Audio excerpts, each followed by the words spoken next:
Myself, the chair of the Rules and Elections Committee, Eric Garcetti, and Jan Perry, who we'll hear from in just a moment as well, who jointly chairs this meeting with me, from the Energy and Environment Committee of the Los Angeles City Council. Thank you all for being here tonight.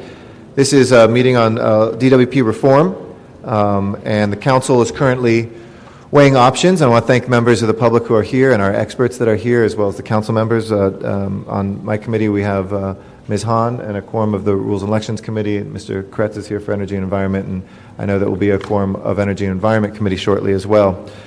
This is our, I don't even know anymore, umpteenth meeting on this, but a very important one. And the council is currently weighing options to put DW reform on the ballot in March 2011. And tonight we wanted to hear from the experts and the public on the full spectrum of proposals that are before us. Last week we moved forward on two broad categories of reform. The first that we sent to the city attorney was the drafting of specific charter amendment language on the establishment of an independent office of utility accountability and changes to the DWP's budget process. The second, which we are here discussing tonight, involves changes related to DWP governance, including the composition of the Board of Commissioners, the appointment of board members, a removal process for commissioners and general manager. And these reforms were also referred to the city attorney for drafting, but also referred here for the discussion tonight for this special meeting. These governance changes, we all know, cut deep into the city's charter, as revised and adopted by the voters of Los Angeles a decade ago. As such, we wanted to hear directly from some of the folks that were intimately involved in the framing of the charter, some of whom are city council members now, like Ms. Hahn, as well as representatives of Los Angeles' business and residential community, neighborhoods, representing the DWP's residential and business base, the ratepayers themselves. But let me be crystal clear. DWP's top priority must be its customers, and that's who we are hoping to hear from tonight. When we were misled earlier on the need for an up to 28% rate increase, earlier this year it was clear that the agency was putting its own priorities over those of the people that it served. And I think that we all felt that the status quo that allowed it to keep its budget behind closed doors until after our budget is passed and put a gun to all of our heads as council members benefited the DWP, but not necessarily the people it served. And that's where the Office of, or Independent Office of Utility Accountability and the DWP budget reforms come in. These are clear fixes to clear problems. The city budget must be developed with a clear picture of the DWP budget. And if the people can't trust DWP's rate calculations, the people need an independent voice to verify the agency's numbers. So we have moved those both forward. Tonight we welcome input on the whole spectrum of problems and proposed solutions regarding DWP, but I believe that the voters of Los Angeles should be able to choose in March whether they trust DWP's assessment of the need for rate hikes or whether they want independent analysis in an Office of Utility Accountability. And I also think that it's clear that it'll be better for DWP, for ratepayers, and for policymakers to have clarity on the budget and to make sure that the transfer under current rules is enforced the way that it is. So only voters can change the city charter, as we know, which is why we're here in a joint committee meeting to guarantee the independence of this office the independence of the Utility Advocate's Office and the permanence of these reforms. So tonight we're going to have a panel, but also we'll hear from the public. Dr. Rafe Sonnenschein, a Cal State Fullerton political science professor who is the executive director of the appointed Charter Reform Commission. George Kiefer, an attorney and partner at Manat, Phelps & Phillips, who chaired the Charter Reform Commission, or one of the two. The appointed one, as Ms. Hahn, who was elected.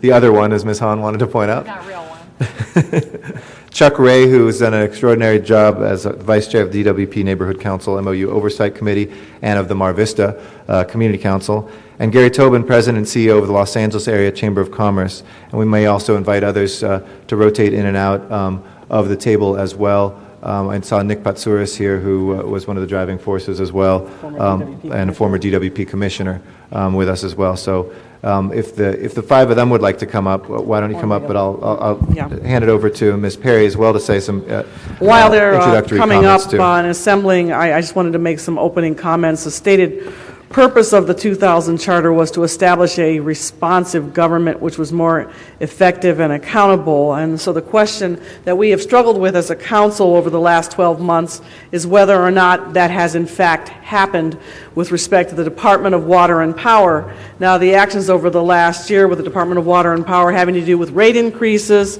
and long-established practices have demonstrated a pattern, I believe, of unresponsiveness and a lack of accountability to the ratepayer. So Council took action on those matters with the IG and ratepayer advocate and the budget there, too, to be on the ballot. It was not intended for further action as it pertains to today. Now, the city attorney has already been instructed to draft options for all the DWP items by council so that council will have the option to select the items and the language they want for the March ballot.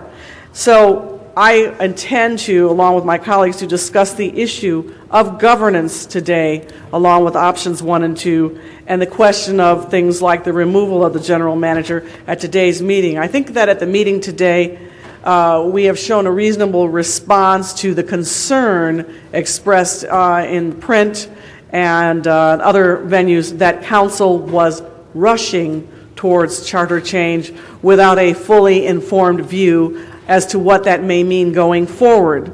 So we have engaged the help and participation of these charter experts to have a dialogue about the proposed charter amendments. It's also important to note that the public has been very good about working with the council, attending meetings, putting their thoughts on the record, and continue to be a part of that. Each committee, the Rules and Elections and Energy and Environment, have been working very hard the past year to address the lack of transparency regarding rate increases and have taken our roles very seriously, in fact, engaging PA Consulting for third-party review. So we understand the seriousness of the issues being discussed, the balance of power between the mayor and the city council, and in the course of the 2 years at the DWP, we've had an interim general manager replaced by a second interim general manager, and that was not subject to council approval. Actions have been taken to transfer city employees to the Department of Water and Power, and in the past, actions taken by various elected officials and DWP commissioners jeopardized our city's fiscal or financial status and our rating in a way that had never occurred before this past year. So I think it's incumbent upon us to review and discuss our role and, in the process, our role of advising and consenting on the appointment of commissioners. With term limits bearing down on us, the impact of that is something that we need to discuss going forward. The question of whether the current charter provides enough structure as it pertains to the balance of power in our city, and whether or not we need to take steps to modify the structure at DWP, whether it is something we must consider as part of this overall package, or whether we need to look at all of the proprietary departments and look ahead. So if corrections are under consideration by the council and they are determined to be realistic, and then whether or not they resonate with the public, we will be able to vet that today with these gentlemen sitting here at the table. And then following our discussion, we can begin to discuss some reasonable options at this time and what would be the best course to take with respect to the governance issue itself. So I appreciate what you are here to do today. Thank you. Great. So with that, any other introductory statements? If not, we can jump in with the experts themselves. In no particular order, I saw George move for the microphone. George, would you like to give us some thoughts first? George Kiefer. I would. And Greg, I'm sorry, you might be here longer than you wanted. Chairpersons and council members, thank you for inviting me here today. I look forward to the discussion, but I've written some remarks out. I've worked with many of you for a long time, including on the city charter, and I appreciate the opportunity to address you and answer any questions. As Rafe said in one of our earlier discussions, at some risk of offending, I think it's best at this late date to be very blunt with you. And my remarks can be softened in the dialogue, but I want to be very clear. In the preface to the 1952 edition of the famous Extraordinary Popular Delusions and the Madness of Crowds, Charles Mackay notes that all groups, like individuals, have their whims and their peculiarities, their seasons of excitement and recklessness. Whole communities, he wrote, suddenly fix their minds upon one object and go mad in its pursuit.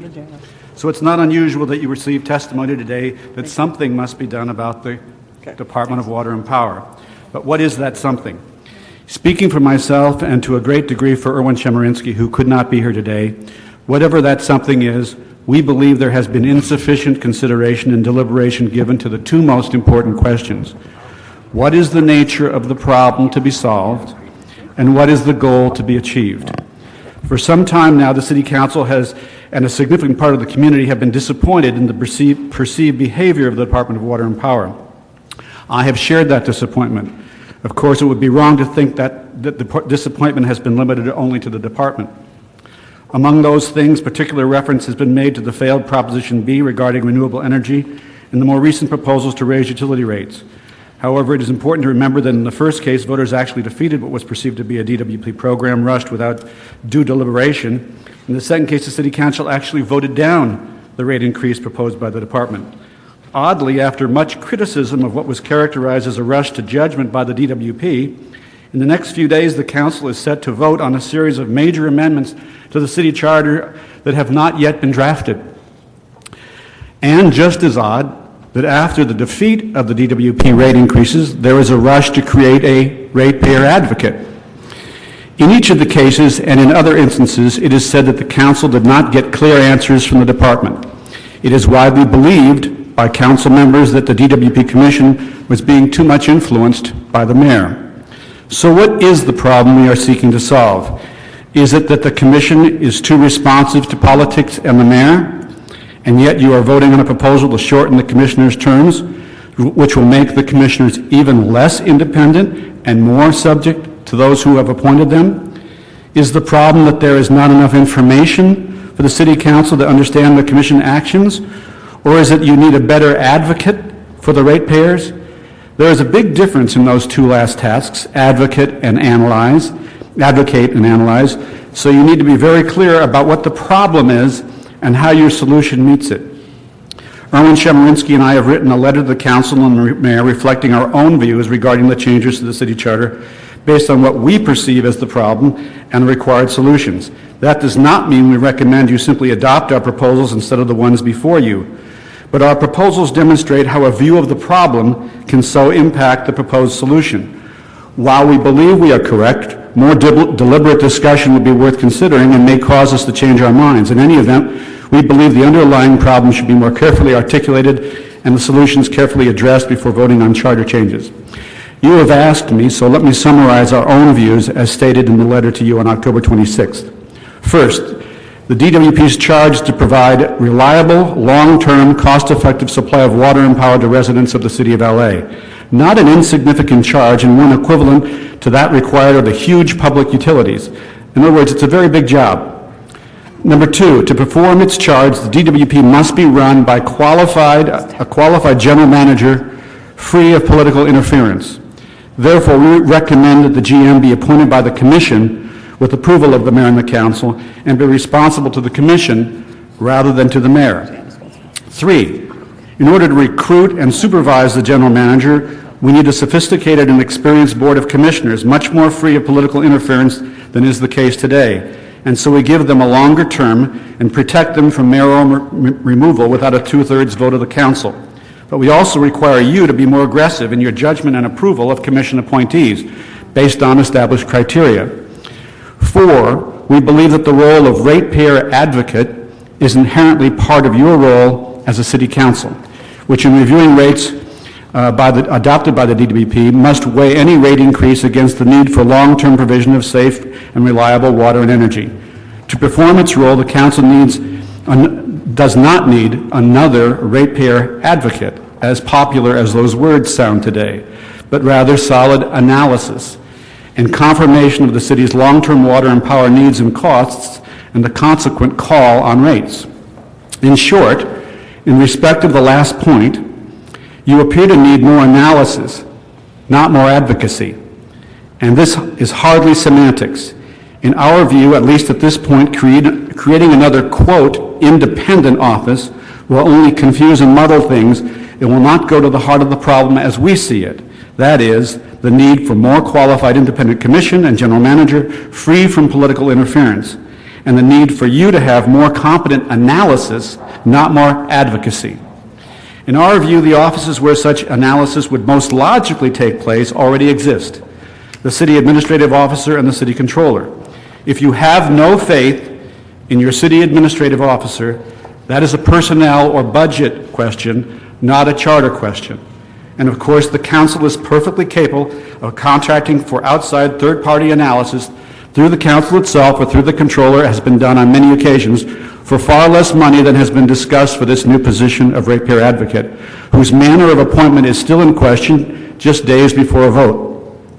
And frankly, I would suggest you are likely to receive more competent analysis from highly qualified outside consultants hired by the CAO or the controller or you than you will over time from a new bureaucracy. You can fire the consultant. You will have a hard time firing a new advocate. I have not spoken to the notions of an inspector general, commission terms, removal of the general manager, and the many other proposals before you, and I'd be happy to do so if you want. But each requires the same analysis of what's the problem you're trying to solve and what is the solution. Of course, these comments reflect only our personal views. There may be differing opinions about the nature of the problem. But it is one thing to rush an ordinance under these circumstances. It is another to recommend a change in the charter by vote of the people. To the outside observer, you may appear here to be just as guilty of the charge made against the DWP, rushing to judgment without process and deliberation, and as McKay said, fixing your minds upon one object and going mad in its pursuit. Two of the city's largest newspapers have apparently come to the same conclusion. Some of you will argue that these kinds of proposals have been in the air for some time, that you've held numerous hearings throughout the city. Obviously, this kind of broad support is extremely important, but it's no substitute for careful deliberation among yourselves and your advisors and a full understanding of the problem, solutions, and how the pieces fit together. I can discuss further the proposals Erwin and I have made and the reasoning behind them, some of which you have in your documents and have included in some of your proposals. However, our main message for you today is that you should slow this process, not because some kind of ratepayer analyst, as opposed to advocate, might not be needed, not because a change in appointing authority might not be warranted, not because more specified qualifications of commissioners are not necessary, but because insufficient time and consideration has been given to the real problem and how all these proposals fit together. Let me finish by this. One widely agreed upon principle of the new charter was to give the government as much flexibility as possible to run the city without having to go to the voters for charter approval. If you are to act, much of what you are considering, especially with respect to rate analysis, financial audits, and performance audits you ask for, can be done through an ordinance or by direction to the CAO or other officials. That which can be done without ordinance should be done without ordinance. That which can be done only through ordinance should be done by ordinance. And the charter should be amended only when these other means are not possible.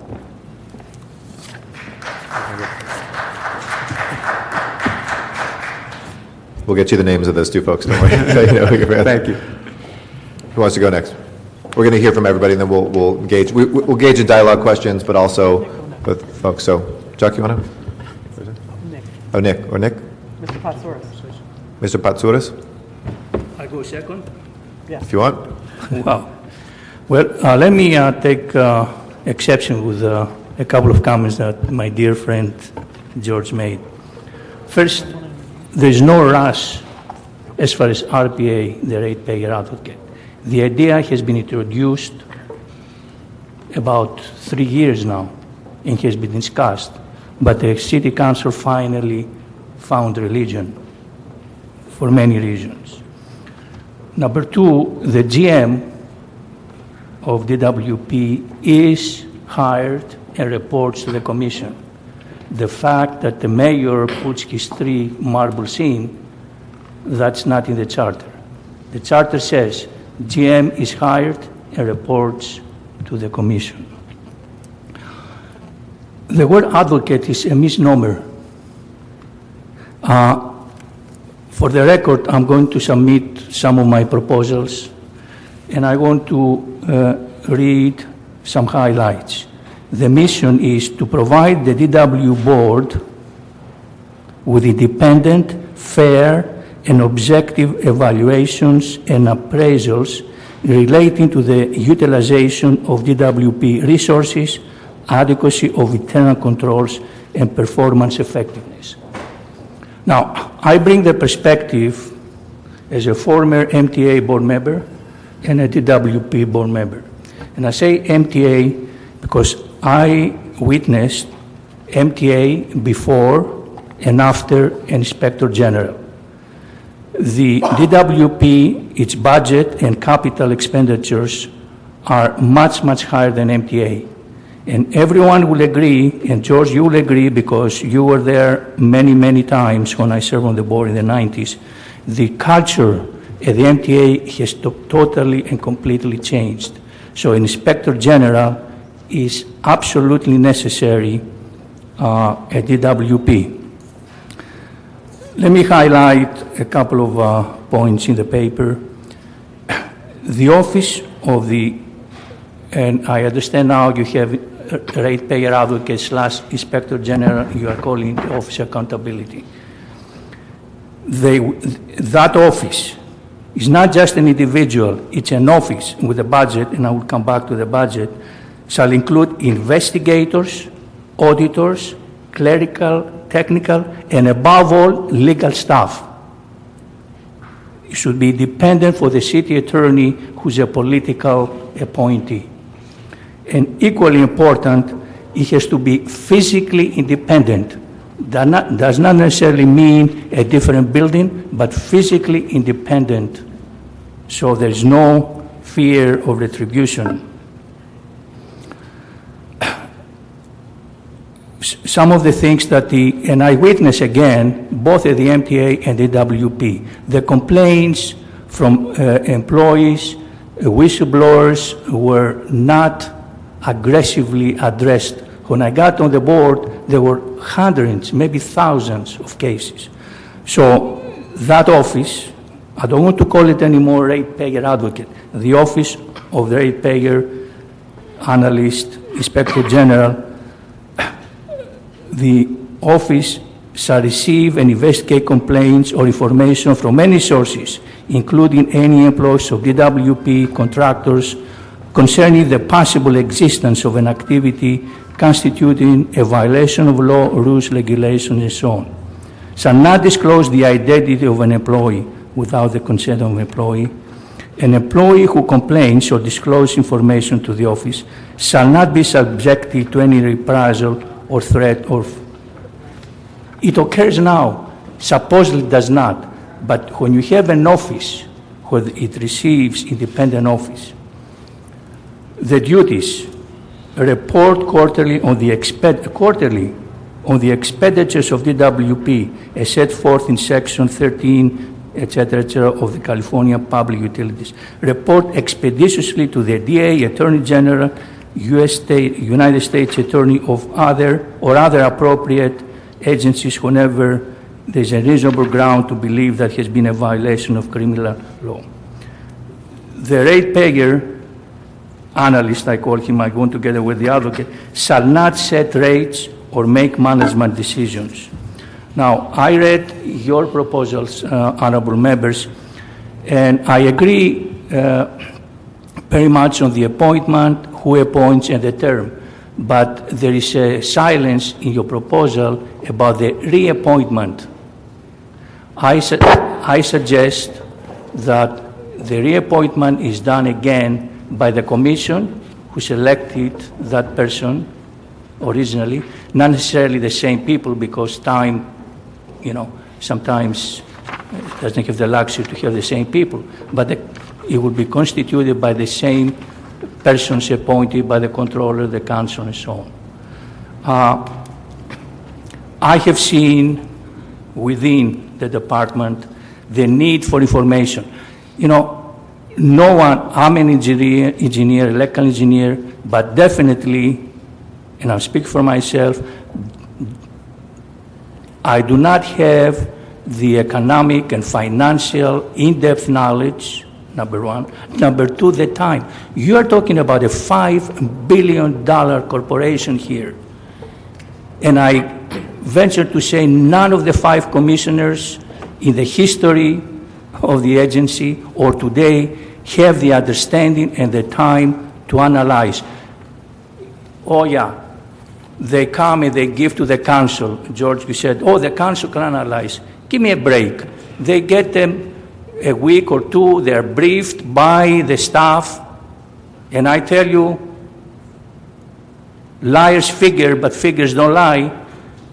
And I have seen here thrown numbers and billions, and you have the council here 2, 3, 4 hours and ask questions and the questions are not answered. So you need a break, but above all, this agency right now, it has been sick.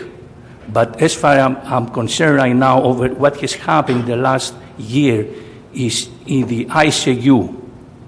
And you need to restore the public trust.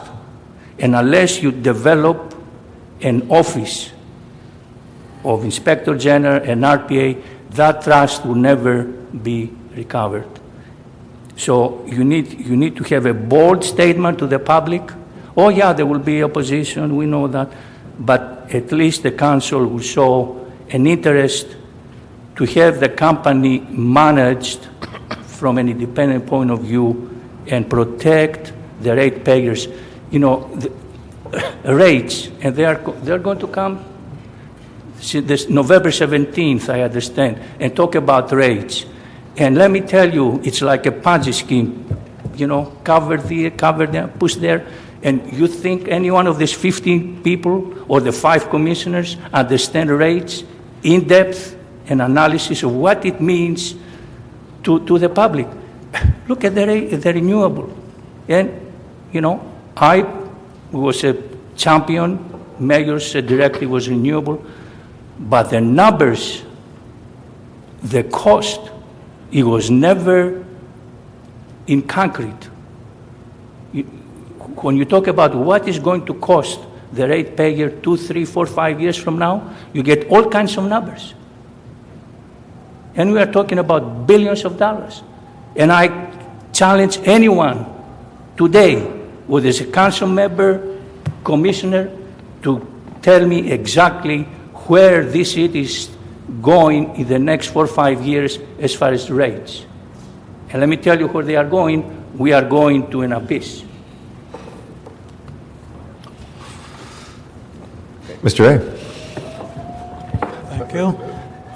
The neighborhood councils have been overseeing the Department of Water and Power with a committee and based on a memorandum of understanding for at least 3.5 years.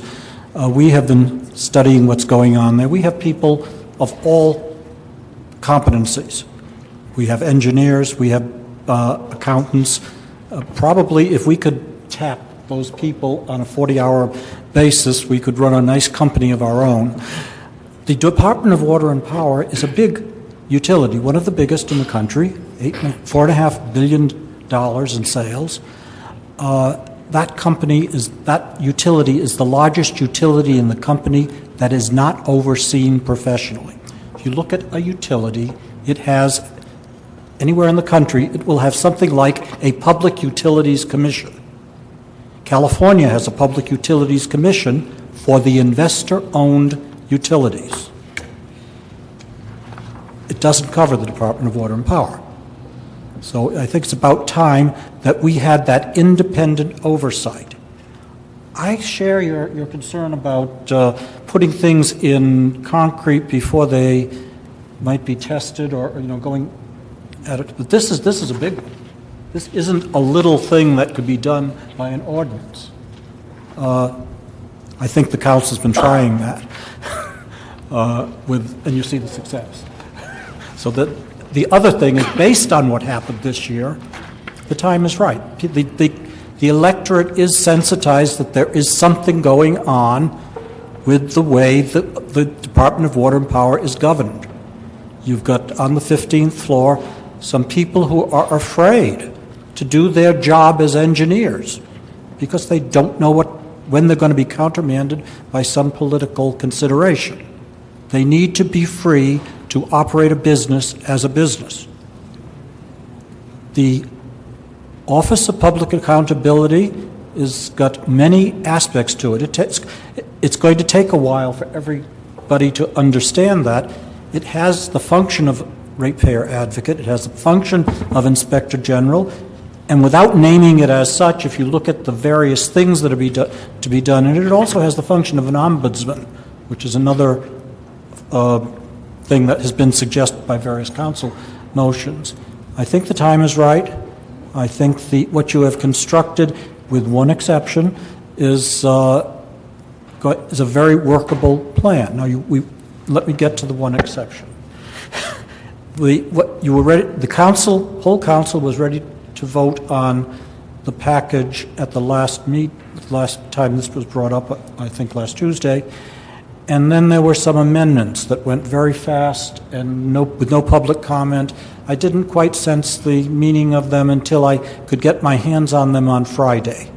And I discovered that there was Amendment 9A, which removed a very crucial part of the independence of the Office of Public Accountability. Instead of having a fixed budget, this new amendment says, we'll let the CAO decide how much money this function can have. So you now have put in the hands of one person who is a political appointee the life or death of this whole operation. And that, I think, is a fatal pill. If that remains, I cannot see this working. So I urge you to do something about that. And what you had proposed in front of you last Tuesday was quite acceptable. I think the neighborhood councils on Saturday met. We had a lot of discussion. The purpose of bringing the topic up was so that I could provide information. I had a presentation I made, discussed what had been done, and mentioned the Amendment 9A. Someone else in the Lank stood up and said, we need to take a motion on this. And they unanimously sent a motion, which you should have gotten by now. I've got a copy of it, saying that they would like that amendment reworded, and you have it in front of you. Super, thank you. I will be addressing everybody's stuff, but Rafe, okay?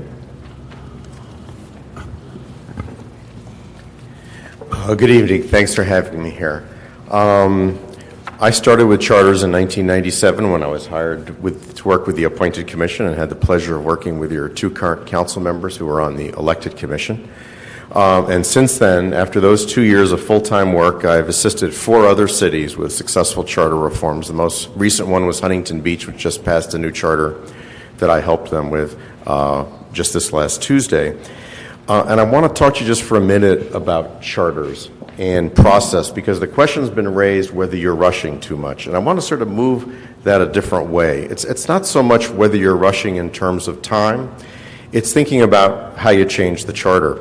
I have a certain admiration for the council, because at this moment, you're trying to do something that councils rarely do. You're acting as a charter commission. And God knows we don't need to start up another charter reform commission, but the fact is you're being a charter reform commission. But for that reason, I have to share with you some of the things that charter commissions learn, because now I think you're acting more in that capacity. When you work with the Charter Commission, it's a process that actually follows kind of a predictable pattern. And at the end of what I will briefly say, I think you'll see that you're actually at the end of the beginning, not the beginning of the end.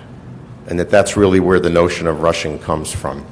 When you convene a charter panel, you have about as many people as you have members of the City Council, maybe 15, maybe 21, as our two commissions were.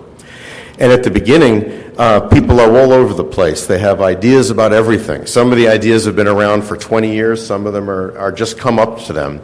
And there's a lot of excitement about all the things that could be done. And one of the things I tell them is, think of this like a funnel.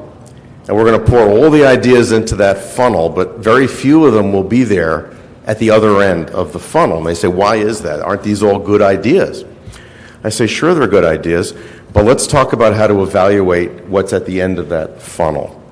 Number one is what things are appropriate for the charter and what things are appropriate for ordinance, which is the ordinary business, of course, of the government. Which things have more positive consequences than negative consequences? Which things, if you didn't think about who's currently in office in any of the particular positions you're talking about, would you still feel the same way? And very often, 2 or 3 people at that point said, I'd like to withdraw my proposal, please. Because they're just mad at the current office holder at that moment.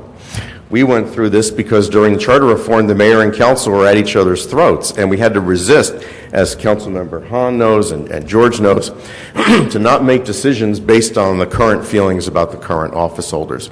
And as it turns out, the new charter was largely exercised by people who were not in those positions at the time the charter was passed.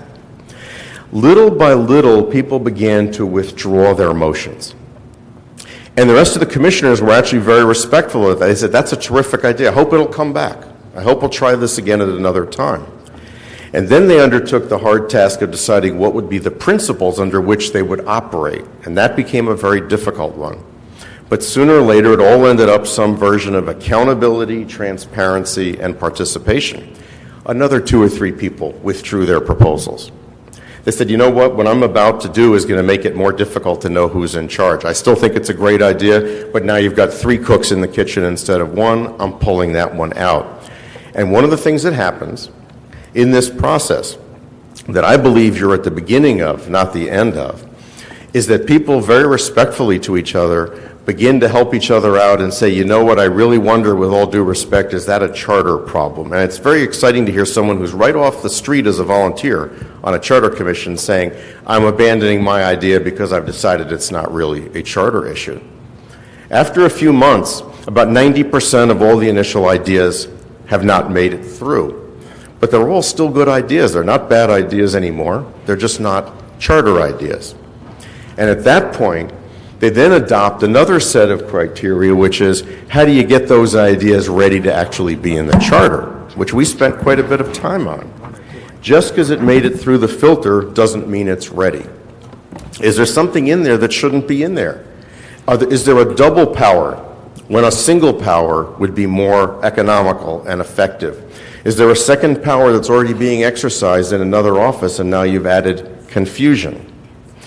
Charter experts will tell you again and again, the worst thing you can do is put a number in the charter. And in city after city, charter commissions are taking numbers out of charters because, as you all know from the calamity of the state budget right now, the more constraints you put in terms of numbers on your government, the impossible you make it for people to do their job. So you say, well, hey, 30% for this, 40% for that, then 70% for this. You're over 100%, but the voters are happy because they've approved all 3. This, of course, is madness. But it works for small numbers as well as large numbers. How do you know that the amount you might put in, say, for this office is too small? Perfectly possible it's too small or it's too large. You will never know. Charter people would say, lay out the functions of an office and then say the governing body of the city shall authorize funds sufficient to carry out that task. And that gives you a way to appeal it. But if you start saying it should be X amount or Y amount, well, how do you know which one is the better amount? So in a way, what ends up happening by this stage is you're actually near the end of the process. And 90% of what you started with is gone. But it doesn't mean they're bad ideas. I know I sound like a school teacher, there's no bad ideas.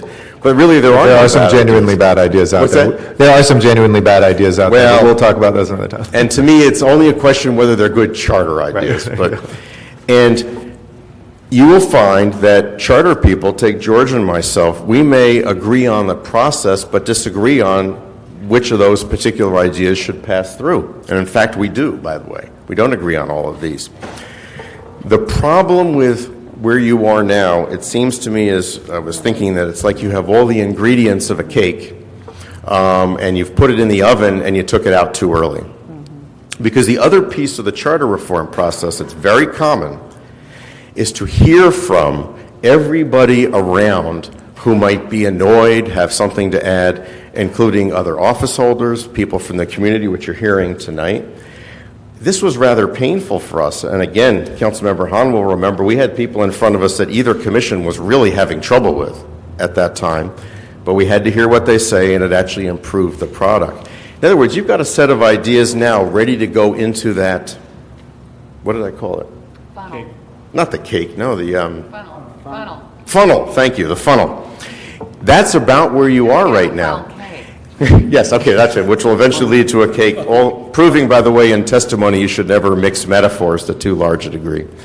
But the fact is, where you are is actually very productive unless you cut off the process too soon and get none of the benefits of what charter reform commissions would go through at this very stage. And I would say you don't need a commission. I believe you're well able to do this, but it does mean that most of the ideas will not and should not survive. I have my own personal views on which ones I think are closer to being ready to take out of the oven, but even there, I have my own suggestions, thinking of it as what would I do at the end to tweak it and make sure there's not too much of this and too much of that.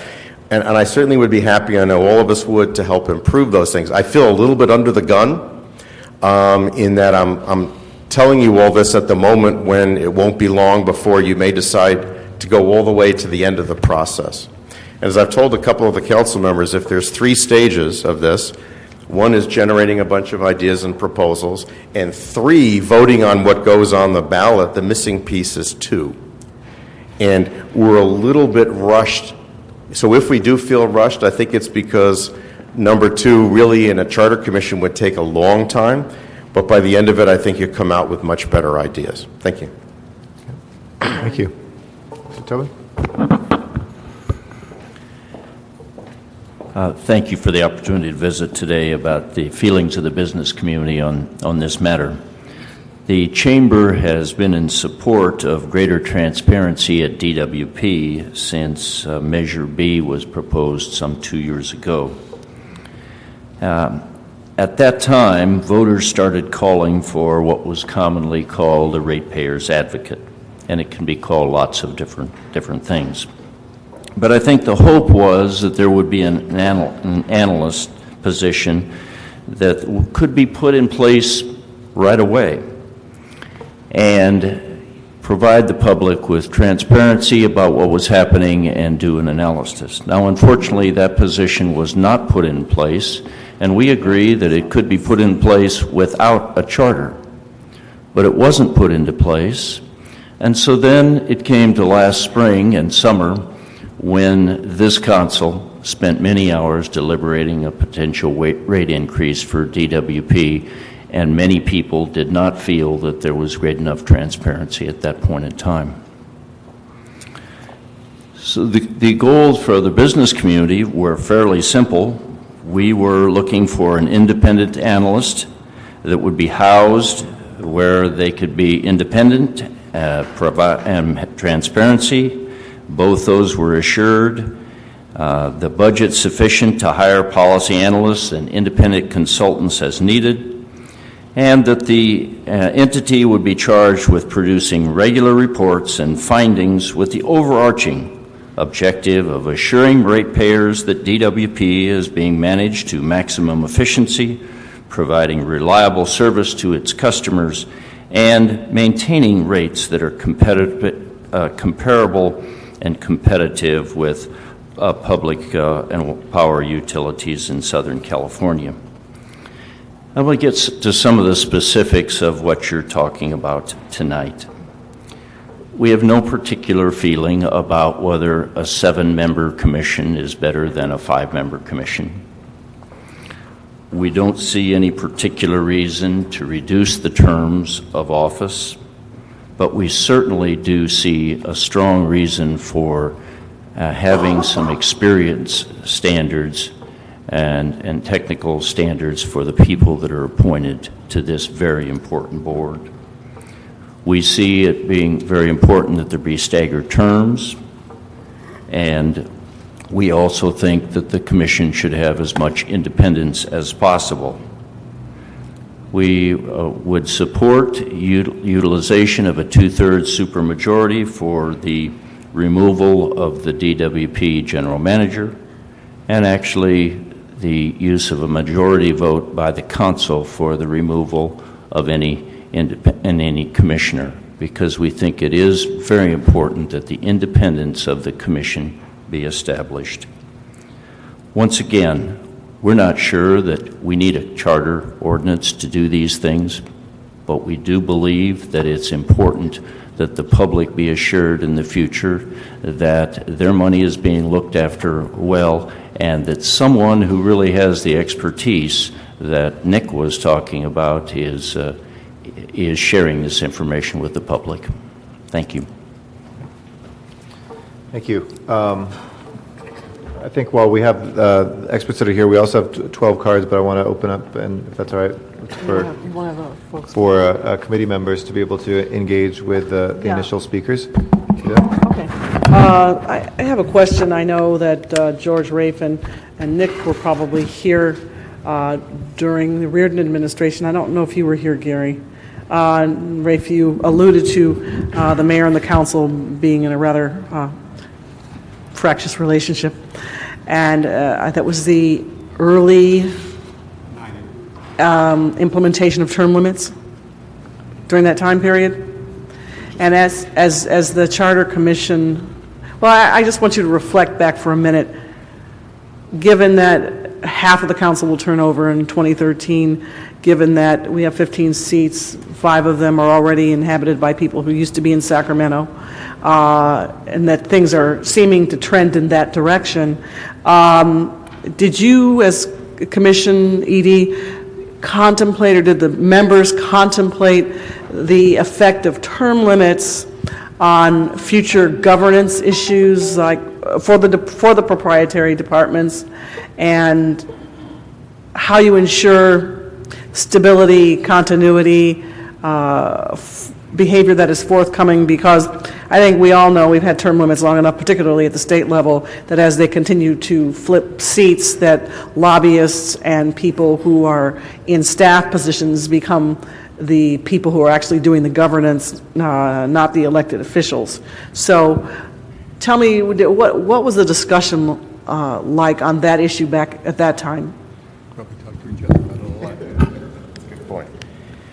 There's a certain category of things that George and I talked about a lot, but didn't really make it to the commission level, not because they were not important ideas, but because they were seen as probably unlikely to generate reforms that would have much of a chance of success. It was the early days of term limits, and I think it still had a little bit of a somewhat rosier glow than it does now that a lot more experience has been accumulated.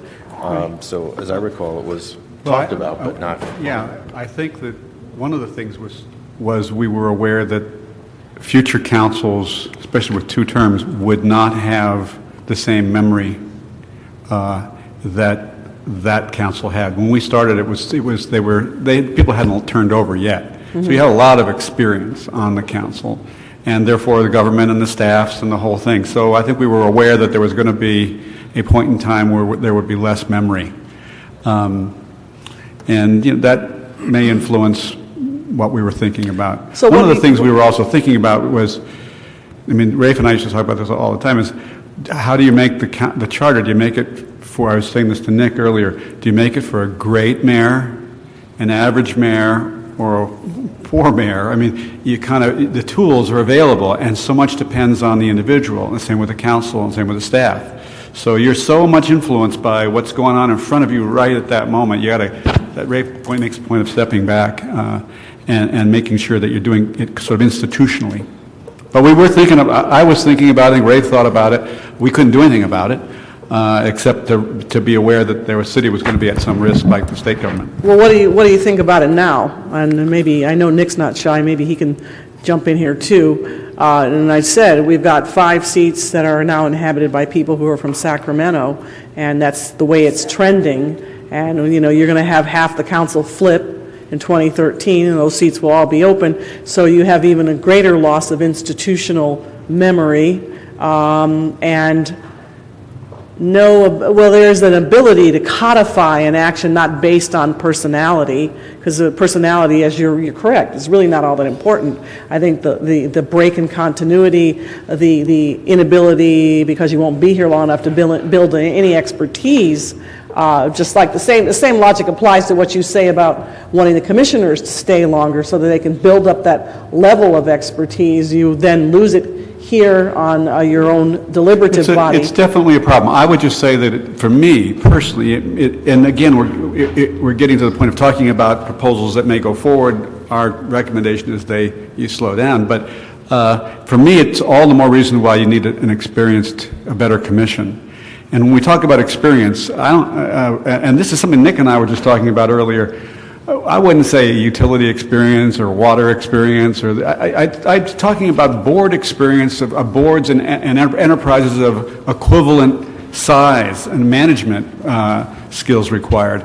That's the kind of experience you need on the board. They're still not going to know necessarily the engineering issues, but they're going to have experience running something. And Well, let me help and you so I get- would yeah. push more for that, knowing that the council is not going to be as But again, I experienced. want to get back to this whole thing about, and Nick, maybe you can comment on it, because you've been around for a long time, too.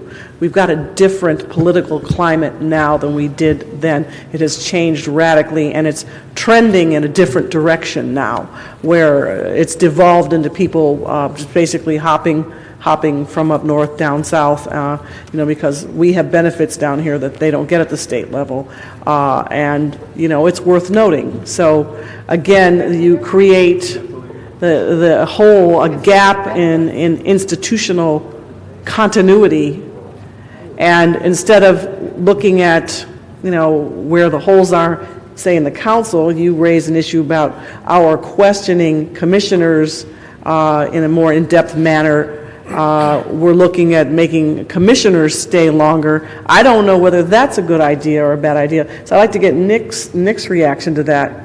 Well, first, the institutional memory. Now, you would agree with me. Put the mic in around the front so we can room, hear you. Mr. Alarcon.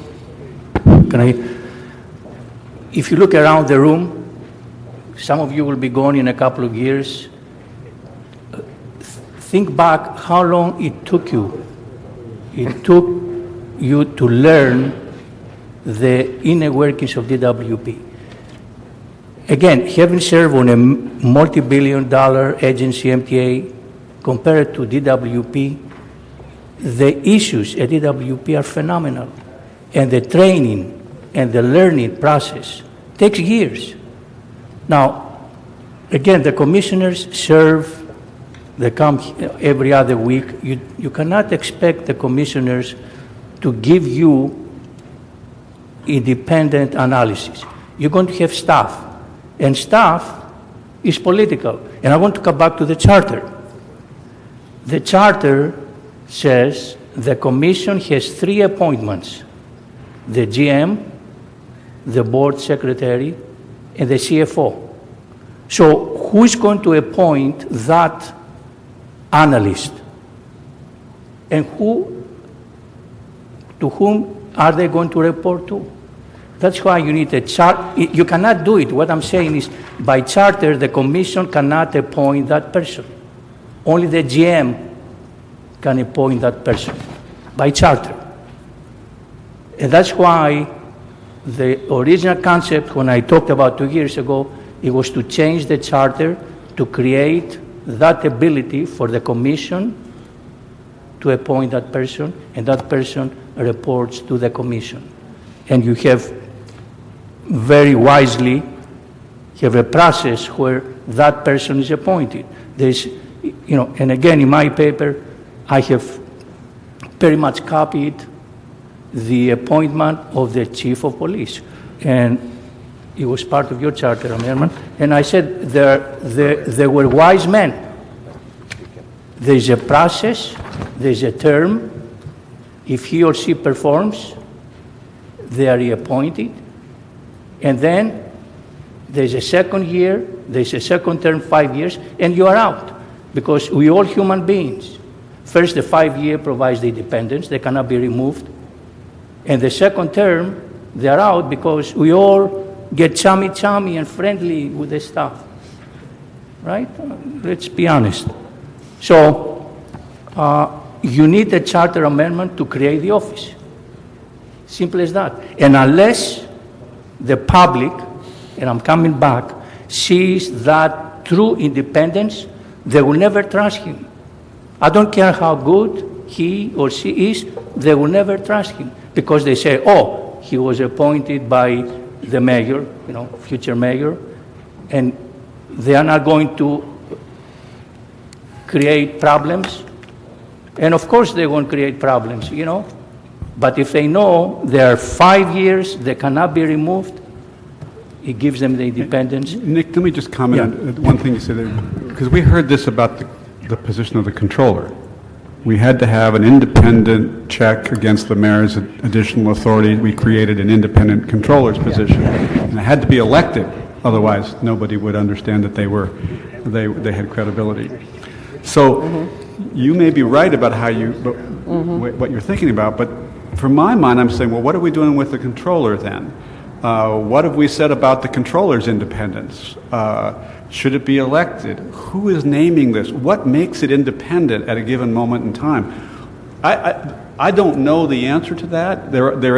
I have my own feelings about it, but what I haven't heard is the discussion around those. It's taken place probably among you all, but I haven't heard how it balances out, and I don't know what makes someone independent per se. But how they are appointed. Appointed. And your proposal has a commission and controller, the city council, the mayor. There's a process. So no one can push a button on that person. Chuck, did And you- they have a 5-year term. You were motioning? I think there are two elements to independence. First of all, that the appointment be perceived as being over and done with once the person is there, and they then have the freedom to act according to how they see the situation. The other side of the independence is that the entire structure, the office, has got to feel that it is independently funded. The quickest way to close down an office in government is to starve it. And that's why the neighborhood councils proposed that there be a fixed amount, but a limit, not forever. But if you saw these problems at the LAX or at DW, at the port, would you now want an inspector general at the port? And, many years ago, one of the testimony we heard was all the problems at the port. You want an inspector general at the port and a ratepayer advocate, the equivalent there? Yeah, you need, believe me, you need an inspector general at the port, at the airport rather. George, let's not get into that. Yeah, that's not, okay. These are all big businesses. They should be operated in a more business-like manner. And therefore, we should discuss all of them in the same way. Well, we may get to that today, George, and it's funny you should say that, because, when we last spoke as a group, I thought it was an interesting possibility. We've sent parts 1 and 2 to the city attorney to begin drafting the language. We voted on that, but the question of governance and whether or not it should apply to all of the proprietary departments is a very interesting one. And when you view it in the context of term limits kicking in 2013, it becomes even more meaningful. So let's see where this discussion goes, but I'm not necessarily opposed to that. I would at least like to contest this, what seems to be the widely held assumption that independent commissions would be a good idea and would be a good direction to go. Because, again, thinking as a charter person, I think that has to be tested by evidence. In other words, what would be the consequences of that? The direction of government and reform in LA has been in the opposite direction of that. It has been to bring the departments and the commissions under greater executive authority. It took 75 years to amend the charter to make the mayor the one who takes the blame when the departments do bad things. And that's one of the main things we fought about during charter reform. It's also true that the history of the proprietary departments actually is often of commissions being captured by department bureaucracies. In the early 1970s, the last major attempt to amend the charter was defeated by the Department of Water and Power, which twice organized its forces of bureaucracy to basically go out to the ballot box and destroy that. Keep in mind, to be careful what you wish for. You could imagine a circumstance where a very empowered commission, built on an idea of expertise, which I would also challenge as essential for a citizen commission, would decide in its wisdom that no transfer should be made to the city budget for that year. And if you tried to do something about it, we're told that actually we're a far more independent commission than we used to be. It raises important charter questions. And yet when you say it, it sounds wonderful. So the problem I'd raise is it would seem to me there are better arguments for a version of the ratepayer advocate at this point, which seems like a leaner, more kind of modest but proposal that doesn't go against the whole direction of charter reform than to redo the commission system. Can I ask the two of you, because I know we on the elected commission, we actually spent several sessions talking about commissions in general. We had a proposal on our side that was going to do away. There was one person that got elected, and he thought, this idea of citizen commissions was really antiquated, and it really didn't make sense in, a modern-day city. I don't know any other city that really has this form of citizen commissions. And that was, in the original charter, and certainly in our revised one, we kept it. I was going to ask, because I'm getting back to what George said, what's the problem we're trying to fix? What's the problem we're trying to fix? And just get a sense of, what do you think is the value of citizen commissions? How should they behave? How should they act? What is their role? Are they, by our form of government, do we need them to be experienced? Do we need them to have run other boards? Do we need them to have any sort of expertise? Are they really that layer of government that was really fashioned to be in between the citizenry and, the elected officials and particularly the mayor? What is their role? And maybe that would help us focus on how they get appointed, who appoints them, what their term is. Kind of gets back to what do you guys see, or did you discuss that on your commission? What is the role of the Citizen Commission in our form of government in Los Angeles? Why do they exist? For whom do they exist? And what is their value? We spent a lot of time talking about that, and there are people who wanted to do away with commissions, and one of the people who thought commissions were sort of silly was Ron Deaton, who wanted to do away with commissions. So they are unusual, and I would say that there's a distinction between. I've come to draw a distinction between commissions that are proprietary commissions and the other commissions. That's me. I think we're going to differ when we get to that point, and something that I'd love to spend time thinking about whether they're still valuable or not. But once you have them at the level of a Department of Water and Power, then my view is you've got to give them independence and authority. You hear of all the things that go on that are wrong. What you don't see are all the things that never get done because of the weakness of the whole of the management of the whole organization over time, and the bureaucracy and the arthritis that sets in and so forth from not having strong commissioners, strong general managers. I have come to my own conclusion that the last deal we did to get the charter was an error, and that was giving the mayor the ability to remove the proprietary commissioners, not the other commissioners, but that ability alone, in my judgment, along with term limits and a few other things, probably the biggest problem. Because once you did that, you might as well say that the commissioners are not useful except for being representatives of the mayor. Mm-hmm. Now, you could philosophically, however, decide that that's what you want. Yeah. The mayor should run it. I think we're sort of in between, because are we in a city yet where the mayor is running the city? So what role should they? Well, Rafe may have a different. My view is that they're more like, still, until you decide otherwise, they're like a corporate board. They're much more like a corporate board running a major business institution, and their principal role still is delivery of water over a long period of time and power over a long period of time, as the charter says, at a cost-effective way, less money than you pay outside the city. So if you're going to do that, you need people that are really good managers, are used to being on significant boards in those kinds of situations.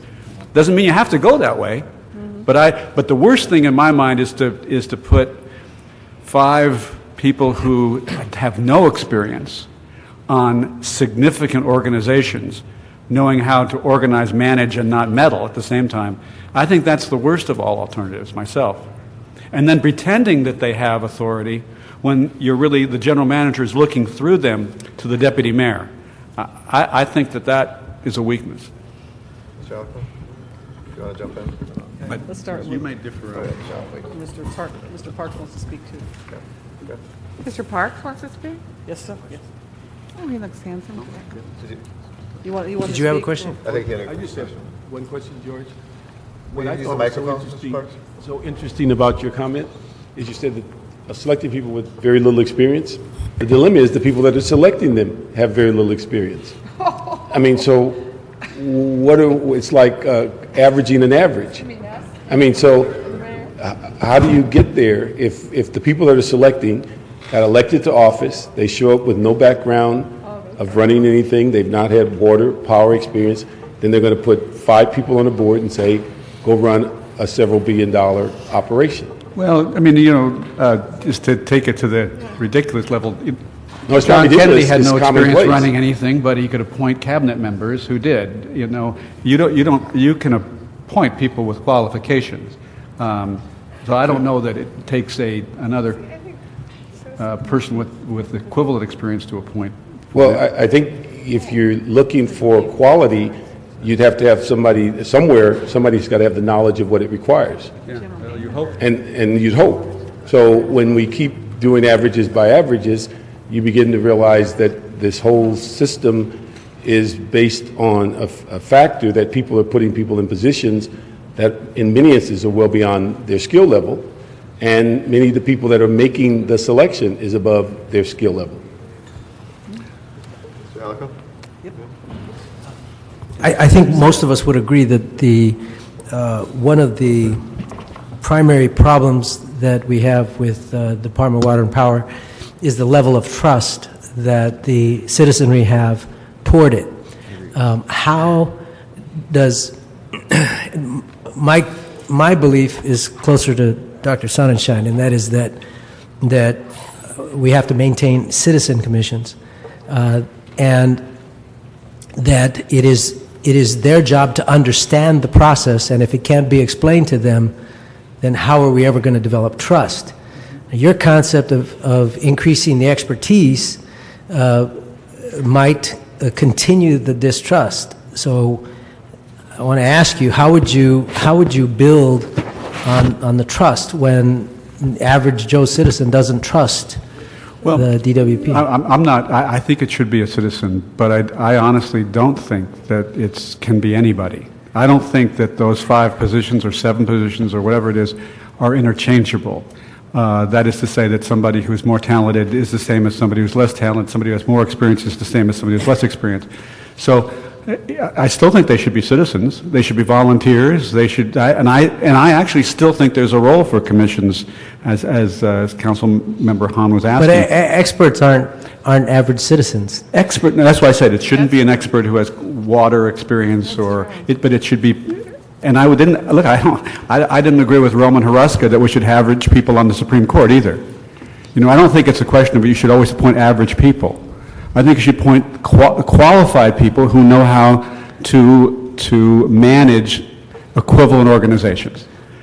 I think that's otherwise. The only thing I would like to say is I'd like you to respond to whether you think it makes a difference if it's a 3-year commission or a 7-year commission. And secondly, this is not a judicial proceeding. This is a ratepayer system. And it seems to me that the ratepayers need to have a better understanding of what's going on at DWP. And that is the fundamental problem of trust. Well, that's another question of commissioners. I mean, and if you have a ratepayer analyst in the role that Nick was talking about, I'm more open to that. We're talking about the process and how you get there, and I agree with Rafe. I don't think you're at the end of the process. On a 7-year versus 3-year, my own view is that the shorter you make that term, the more you make them susceptible to the person who appoints them, especially if you say, well, if you do really well for me, I'll reappoint you. And I think that if you think, that's why the definition of the problem is so important. If you think independence is important, then you don't give them a shorter term. And if you think independence is important, you don't let the mayor remove them whenever they disagree. But if you don't think independence is a problem, then you're not concerned about those Could I ask Dr. Sonnenschein one more question, and that is, on ballot measures, do you think voters are more involved and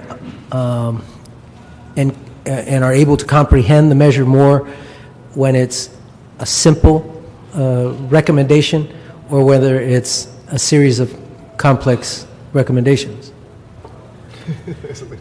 Wow. That's a loaded question, but I know, I'm trying to find But I'm entitled the to ask deeper them. level of that one, because I mean, on the surface, you'd say it's because it's the simpler measure. Voters also tend, I think, to worry that there's something in that simple measure that they must be missing. I mean, voters are trying to constantly decode these measures now, and their general view is, when in doubt, vote them all down. And that, I think, is increasingly, by the way, I'm finding myself often voting that way these days. There's a few measures I don't understand, and I think that's it for me. But some of the ones that seem most simple are also the most troubling when you really put some time into it. So my guess is voters now are very skeptical, but they're also becoming very sophisticated about thinking that they want to know who drafted the measure, who benefits from it, who supports it, who opposes it, and they're using that as a shorthand rather than often reading the proposal itself. And who's to say they're not right to think of it that way? So that's a complicated answer, but I think the answer is complicated on that. Mr. Smith and Mr. Kretz? Mr. Kretz? Yeah, I think independence actually is one of the critical factors, and we had an example that I think has to be driving at least some of us in the ECAF debate, where ultimately the DWP board had before it a proposal that solved their needs but didn't solve the mayor's needs. And shockingly, they turned it down so that they had no rate increase at all. That clearly was something that could only have occurred with a situation where there was no independence and they felt they had to do what the mayor said. And, you know, not taking this as an opportunity to whack the mayor, who I consider a friend, but it's not an ideal situation. I think we have to build the kind of independence into it where they actually get to make an independent decision. That was almost a textbook situation where you could tell they did not make an independent decision because it wasn't in the interest of the DWP, but they clearly didn't have a choice. The proposal to have the council and the mayor split the appointive power seems to me to provide enough of a check and balance that it provides that kind of independence.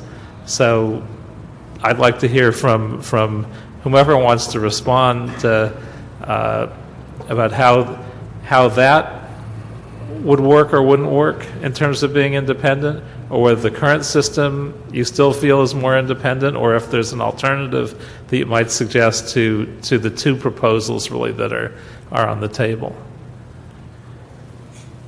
I think that proposal, while it's widely discussed, would have some pretty severe consequences in terms of accountability. I think it would be very difficult to know who to hold responsible within the city government if that commission did not operate very well. I think the fact that the mayor got blamed for so much of what went on in that circumstance is actually the way the charter is designed. So the clue is, if you didn't know who to blame, the charter's not working. But it struck me that ultimately the blame floated around for a while, and then it just zoomed right over to the mayor's office, and that was exactly appropriate. So the check and balance is to know where the accountability is. I think the commission system was never fully examined by our commissions. We tried, we brought it up.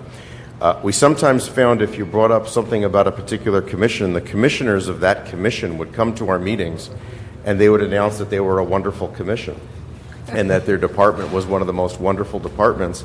And it was basically framed as, if you like parks and recreation, then leave our commission alone. We eventually sort of gave up on that. But it would seem to me if one good thing that would come out of this whole debate goes along with your question, Councilmember, and also Councilmember Hahn's question, which is, what is their purpose? The general drift of cities and charter reform now is to take as many commissions as possible out of the charter, to make fewer of them managing commissions, make more of them advisory commissions that are created by ordinance by the city council so they can appear and disappear, as opposed to becoming institutionalized within the city government. So When I did my research on commissions for us, I called other cities and they didn't know what I was talking about when I described the LA system. Yeah. I was embarrassed for a while because I didn't know, they thought I was crazy. They said there is no city that has so many commissions in such a powerful role. Yeah. So it's already a little unusual to have commissions doing this. I would agree with Rafe on if you split it between the council and the mayor, you don't know who to hold accountable when the time comes, and I think it worked out the way it should have on that. The other thing about this commission, there are very few cities there's some that have their own port, their own airport, and their own water, and their own utility. It's very unusual. We have a bunch of cards. I wanted to say just a few things as well on some of the things that I heard, and then maybe we can open it up. And I know some folks may have to go, but the two of us, I think we have some things. I think, and thank you all for taking the time to be here. I really appreciate it, especially in the evening time when you could be home and with families and other things. It means a lot to us, and thank you for the contributions you've each individually and collectively made to the city. There was a lot of very helpful statements, and I think part of the problem is that a lot of these things can also be discussed, and there's multiple angles on all these. And at a certain point, whether it was a year from now, whether if we take your metaphor, this was the end of the beginning. I don't know how long that second phase. It's almost open-ended that it could go forever. And I've certainly been around here where we had, for instance, discussions on some ethics reform that happened 5 years ago. We had months of discussion on it, then came back 2 years later, the same discussion over. We've had multiple votes on it here, and yet whenever it comes here, people are like, wait a second, this is coming too quickly. I didn't hear about this. I think that's part of just what we experience as elected representatives. You can do 50 community meetings, and all means one person not coming or not having heard of it will feel like there hasn't been enough process, but we also have to act. I think, George, you put it well that that we need to know what the clear problem is and the clear solution. And in the way I've framed it, I think that it's been pretty clear what a couple of the problems have been, at least. One has been that in budgeting, we don't have a clear picture of what the DWP's budget is. It's a clear problem. The way it's designed now doesn't work. I wouldn't trust to put that in an ordinance, and it needs to be actually done through charter change. So to have that sort of transparency, I can't see any downside on that. That seems a clear solution. The transfer, which is also embedded in the charter and has gone on for over 100 years, to make sure that can't be manipulated, to fix that loophole in the way that we saw this year, seems very clear for both ratepayers and for others. And also what happened this year, and I know you concluded on this saying that, well, we might be doing what the DWP was criticized for doing. I want to be clear, I didn't, and I don't know if anybody else around here, we didn't criticize the DWP for rushed judgment. That wasn't the problem at all. We criticized them for lying to us and withholding information. It's an important distinction, because it wasn't that they were too quick and didn't have enough process. It's that we don't have in place the information to be able to know when they're telling the truth and not. So this is, you're right in some ways. It's not about advocacy in a pure sense, but it's about truth. And so I think all of us that are here want to be able to have that, and that there be the resources to do that. The worst thing, I mean, if this was a rush, at least on the analysis piece of getting the Independent Office of Utility Accountability in place, the worst thing that could happen is that we might have impartial, truthful numbers. There's not a lot of structure in there for it to go awry in a different direction. I mean, that's the worst thing. The best is that we could also, I think, fold in decent ombuds features, which right now, if you talk to the average business, you certainly probably get those calls all the time. Gary, we get them all the time from businesses and ratepayers from the residential side. Doesn't work well, and I think there has to be a level of some sort of secondary place that you can go on ombuds towards sorts of issues. And thirdly, as was described, I think, forget who said it, maybe it was that it was the chamber. Gary, when you said that the components, independent analysis, that the budget is sufficient, that there be regular reports and finding, and that there's efficiency in management. That is important. Now there's not a single thing that's been proposed, in my mind, because this was another thing, that takes executive power away. And I stated clearly on the record in a committee meeting here, when I voted for option 1, that I agreed with that analysis. Just that for me, I think you do need somebody where the buck stops, and that we were very clear that this person doesn't have operational authority over the Department of Water and Power. In fact, this office, if it did, would blur they would be party to the blame as much as the analysis that helps us ultimately be those who hold them accountable. And so I like very much what the Chamber's principles were. I think they're exactly in line with the parts that we moved forward. The only assurance, though, when the Chamber mentioned that it could be possibly done through ordinance, I appreciate what our two former charter experts what they both said, which was that you have to think about this not as yourself, but who comes next, not who's in office now. If there's a council that's in office that decides that's a terrible council, and some out there may think we're a bad council now, and some may think we're a good council, but let's just picture a worse one than exists, no matter what. Then the only assurance you have that business would have that they wouldn't take this away is that it's in the charter. And in terms of resolving the issue between, if I can characterize it as such, what the neighborhood councils have put forward, and Rafe, what you've mentioned in terms of putting a number in the budget, I think there's two ways around that. You either put a very low number, and when people are worried that it's creating a new bureaucracy or such, we're spending at least about $1.5 million a year to do this analysis anyways in the private sector. We don't have that in place, so we could put some sort of low level and make sure it doesn't get underneath that. The other way to go about it would be not to put the level in there, but to say that we, in the charter language, as had been suggested, and I think that's a somewhat elegant solution, that the city is duty bound in the charter to ensure that the duties of this office are carried out. Therefore, if we were to take those dollars away, there would be a guarantee for anybody to say, you're out of violation of the charter, there's legal redress on that. Now, it's a secondary step because somebody has to challenge that. But I'd like to see that piece get resolved either by, I don't know if we'll get agreement at this table, but I think it's important for us to get as much resolution and for folks not to come out in opposition simply because it's such a small piece that separates us. And then lastly, I think that the important thing that we can do here is to hear the testimony, certainly about the composition of the board and how it gets appointed and the general manager and the commissioners would potentially be replaced. That's what we really wanted to hear, because that seemed to be the most vigorous discussion that we heard in private. Mr. Smith and Ms. Perry and I heard that from a couple of you. We've had individual conversations as well, and we wanted to make sure that happened here and that the public would have a chance to respond to that as well. So those are my only thoughts on stuff. Ms. Perry. Yeah, thanks, Mr. Garcetti, and I'll just make this very quick so we can get to the public testimony, and George, maybe you're best suited to answer or respond to this. We talked about how commissioners are appointed and whether or not to share authority with the mayor, whether or not to do it by broad category or now, with Mr. Patsouris here today, his suggestion of people with experience that's commensurate with the level of administration an organization like this would require. What I am wondering from you, George, is if you could drill down a little bit deeper about how you would address that process. I think I said to you, unless you have an appointee who has some egregious behavior or comment or something in their background, and I think I gave you an example that I could remember, you might put yourself in a situation where you're basically just, attacking the person on personal levels or making a individual decision that, well, this person's qualified or not qualified because I just don't like their experience, and you get off into a whole nother direction.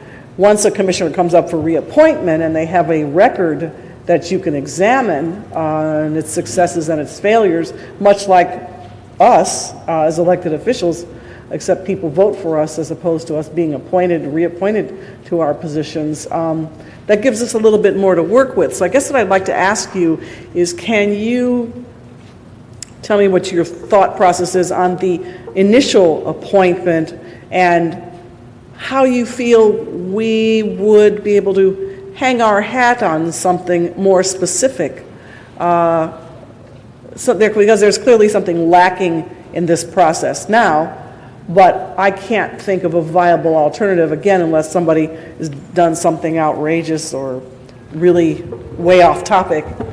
Yeah, I think that it's a difficult question because part of it is cultural. You establish a precedent for what kind of people you're approving for those kind of positions. And it's difficult. Maybe we overestimated the role of the council in that. which we put more at that moment in time in the same role as the Senate Judiciary Committee approving an appellate or a chief, a Supreme Court justice. We expected, maybe wrongly, more of a review by the council of any appointments, certainly to the major commissions, than has happened. Well, I think in those cases, though, people go through security clearances. No. In terms of and their background checks. Qualifications for that position, and Nick and I would probably frame it, at least in the court out here, the same way as you framed it, with experience. There are other factors you got to put in there too, but certainly one of them is experience with institutions of similar size and responsibility. To me, that's me, and this is very painful for Ray, for me, because we keep trying to avoid getting into what we would do if we were sitting in a long discussion about this. Sort of parachuting in and answering one question is a hard one for us without looking at the whole process. But if you make me do that, I say you still have to we have to build faith back in the system. The mayor has to appoint, and has to appoint somebody who, by their experience, their previous experience, tells you that you would trust them running a company that you would invest in, or a public agency of this side that you would rely on. And if you can't comfort yourself to that, I don't think you should vote for that person. It's painful because you get your friends coming up here who frankly may not have that experience. It's hard to vote against them. But I think that's your job. And that's where your job matches the mayor's job, where we gave the mayor more authority over the operations of the city. Your job is to hold him accountable by the kinds of appointments he makes. Mr. Patsouris. I'm going to stick my foot someplace. Where's it going to go? We have also to look at reality, how commissioners are appointed. Geography, minority, gender, and some other things. And then when you interpose other criteria, good luck. To be practical, we know how commissioners are appointed, and somebody here is asking how come the Valley does not have so many. And then you're talking about women and minorities, and when you talk about utility experience and that experience, you'll be very tough to find those individuals. And you're going to... The biggest problem is not who appoints whom. Is to find individuals who have the time. Expertise, I think, is secondary. The time to learn and the time and the willingness to put in the WP or the airport hours and hours of studying the issues and making a meaningful contribution. I truly believe it has to do with the individual that you're appointing rather than his or her expertise coming into it. And the other thing is, it takes 2-3 years. You cannot have a 3-year term at the WP. Forget it. It takes 2-3 years to understand the intricacies of rates, water, countless issues that you are facing every time the department comes to discuss an issue with you. 3 years is non-starter. Mr. Kretz? Yeah, it's an odd process, our commission appointment process, and I honestly don't think it works now. And I'm not sure how to make it work under the current scenario. I mean, I'm new to this, so I've only been doing it for about a year or so. But, I mean, let's be honest, a certain number of commissioners wind up being appointed because they're friends, or their friends of friends, or they've been politically active, or any number of things. And I've seen a few people that have come before us, And I just thought they're just so off base for a choice. In some cases, they might be a decent choice for another commission, but clearly the wrong one for the one that they were appointed. In some cases, I might not have said yes to any of them. But how do you know that they're going to be a bad appointment? And since we almost always approve everyone unanimously, how do you pick this one person to be someone that you go after when there's no certainty that there'll be a bad appointment? And we have a culture of accepting people. If sometimes we ask them tougher questions, and sometimes we don't even get the answers we want, but we still wind up approving them. Yeah. How do you make such a dramatic change under this circumstance? I'm not sure I see it ever happening. I see the other process proposed as a better one. If the council makes an appointment, they're not likely to be friends of 15 of us or any of the other factors. If we've determined we're going to try to pick on qualifications and we're picking as a group, I think we're much more likely to pick good commissioners. Could I comment on that? Sure, please. I think actually the fact that it's difficult is an indicator of something. I think you're exactly right that it's difficult. I think a commissioner is the only position in the entire Los Angeles city government Put the mic in where front of nobody you. actually knows what they're supposed to do. Put the mic in front of your mouth. I'm sorry. The position of city commissioner has never been defined in Los Angeles government for 80, 90 years. It's changed from time to time. It changes from commission to commission. So I worry a little bit that people placing a lot of hopes that changing what commissioners do is going to change the performance of the DWP in a way that will bring trust to the community. I think there may be simpler ways to get there. And I think that this goes back to the point of what is the problem. If the problem is trust and transparency, find the most direct route to get the information you need, no matter what it takes, whether it's in the charter or whether it's by ordinance. But the problem is, I think we're proposing to take an office that is already undefined, ambiguous, and contradictory and unique, which is the LA City Commissioner, and by changing how it's structured, hope to get a better result. And my guess is we would end up with probably just a different set of the same problems because we still won't know what we want the commissioners to do. For example, do we want them to be like ambassadors who report back to the president but are really the president's associates? Do we want them to be delegates of some kind who manage a department, but you have a general manager to manage the department? So do you have a manager managing the manager? It is an ambiguity in Los Angeles government that I fear will only get worse by our attempt to improve it without addressing the fundamental question of what we want commissioners to do in the first place. I think the answer is not obvious what we want them to do. I don't think it's never really been defined. I think you're giving commissioners a bad rap here. And it seemed to me that if I was sitting in your seat, I'd like to have a group of really talented people helping to manage this $6 billion enterprise that sits before you, because you sure as heck don't want to deal with it all the time.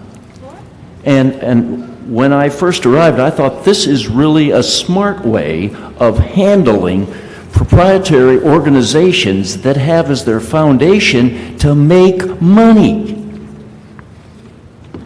And they shouldn't necessarily be political. The port has to make money and has to operate as an economic engine. The airport does as well, and so does DWP. I think if it's not defined, it probably ought to be defined. But I think having a commission is a good way to go for the proprietary organizations. I have to get over to a community meeting, but I wanted just to make a statement for what it's worth. First of all, I don't think the primary mission of DWP is to make money. I think their primary mission is to provide service to the public. And of course, part of that involves generating the revenue to be able to provide that service. But as we go to the ballot, if we go to the ballot, and I assume we will, I think it is important that that we keep it simple. I also see this as a two-phase process. In other words, I agree with all of you that said we don't have enough information to change the commission, and I'm not even sure what we get out of that. I've called it musical chairs. It just doesn't. I just don't know what we get out of it. I think I agree with you, Dr. Sonnenschein, that we end up with the same fundamental problems, just different people making the decisions. I think I believe that what the ratepayers really want is somebody to ensure that, or a function that ensures that DWP is being managed appropriately, not as a business, but as a public utility. And number two, they want somebody to advocate on their behalf. Of all the proposals, the only ones that I believe would resonate fully with the ratepayers is the creation of an Inspector General's office and with a component that includes a ratepayer advocate. And then, once they do their work, once they do their analysis and their studies and their advocacy, then I would think they would come back with perhaps other suggestions that would be much more informative than what we've had today, where we have 3 council members proposing 3 totally different things that could truly confuse people. I don't know. You've heard me say that I strongly believe in citizenry commissions, that not just in the sense that they be people who will have the right to vote in Los Angeles and reside in Los Angeles, but I mean it in the sense that they are the simplest of citizens, that even they can understand what is going on at DWP and make decisions that are important. Now, on the other hand, I'm not saying that we should completely exclude some level of expertise. I just don't think that, for example, I'll be very blunt, the Krikorian proposal, which says that every one of them is going to have some particular expertise, I think that is a suggestion that will result in failure. But I think the expertise should be limited. I mean, I don't think we need 3 engineers on there, electrical engineers or water engineers, or I don't think we need. Or 3 lawyers. We certainly don't need 7 lawyers, and we don't need ex-politicians. I mean, we just need folks that are. I think the intent of all commissions is to have a broad swath of people who represent the public, and I think we can accomplish that. But I would rather, with all the other things that are going on the ballot, and we know there's going to be many, I just don't know why we want to put several different kinds of proposals before the public, or one proposal that's very complex. I think the significant change is in the Inspector General and ratepayer advocate. And I do distinguish that I mean advocate, not analyst. They got enough analysts over there. I don't think they need one more. Okay. And so that's what I will be supporting as we move forward. And I think that the primary problem is a distrust between the people who receive the service and the people who give the service. I agree with many of the comments that are made about them not trusting the mayor, or, I agree with you, somebody's got to be held accountable. I don't know how an independent commission is accountable when nobody votes for it, I just don't know how that would work. The trickier part to me, and I'm going to have to leave, but I'd like you to help us with, the trickier part is how do you appoint the Inspector General and ratepayer advocate in a way. I don't believe it should be appointed by DWP, but perhaps it could be appointed by a representative of each council member that come together and make 3 recommendations to the mayor. in terms of who that ratepayer advocate and inspector general should be, which is similar to what we do with the chief of police. But it takes it out of the commission process because I think there would be natural conflicts of interest if the DWP Commission selected its own, whether it's the inspector general, the ratepayer advocate, or another commissioner for a succeeding term. The terms of office, finally, let me just finish with in terms of the terms of office, I agree with you. I think to shorten it would be as if my colleagues would agree to shorter terms of office. I think it's the same exact concept. Maybe if we were like the assembly, somehow we'd benefit from 2-year terms of office. I don't think it works that way.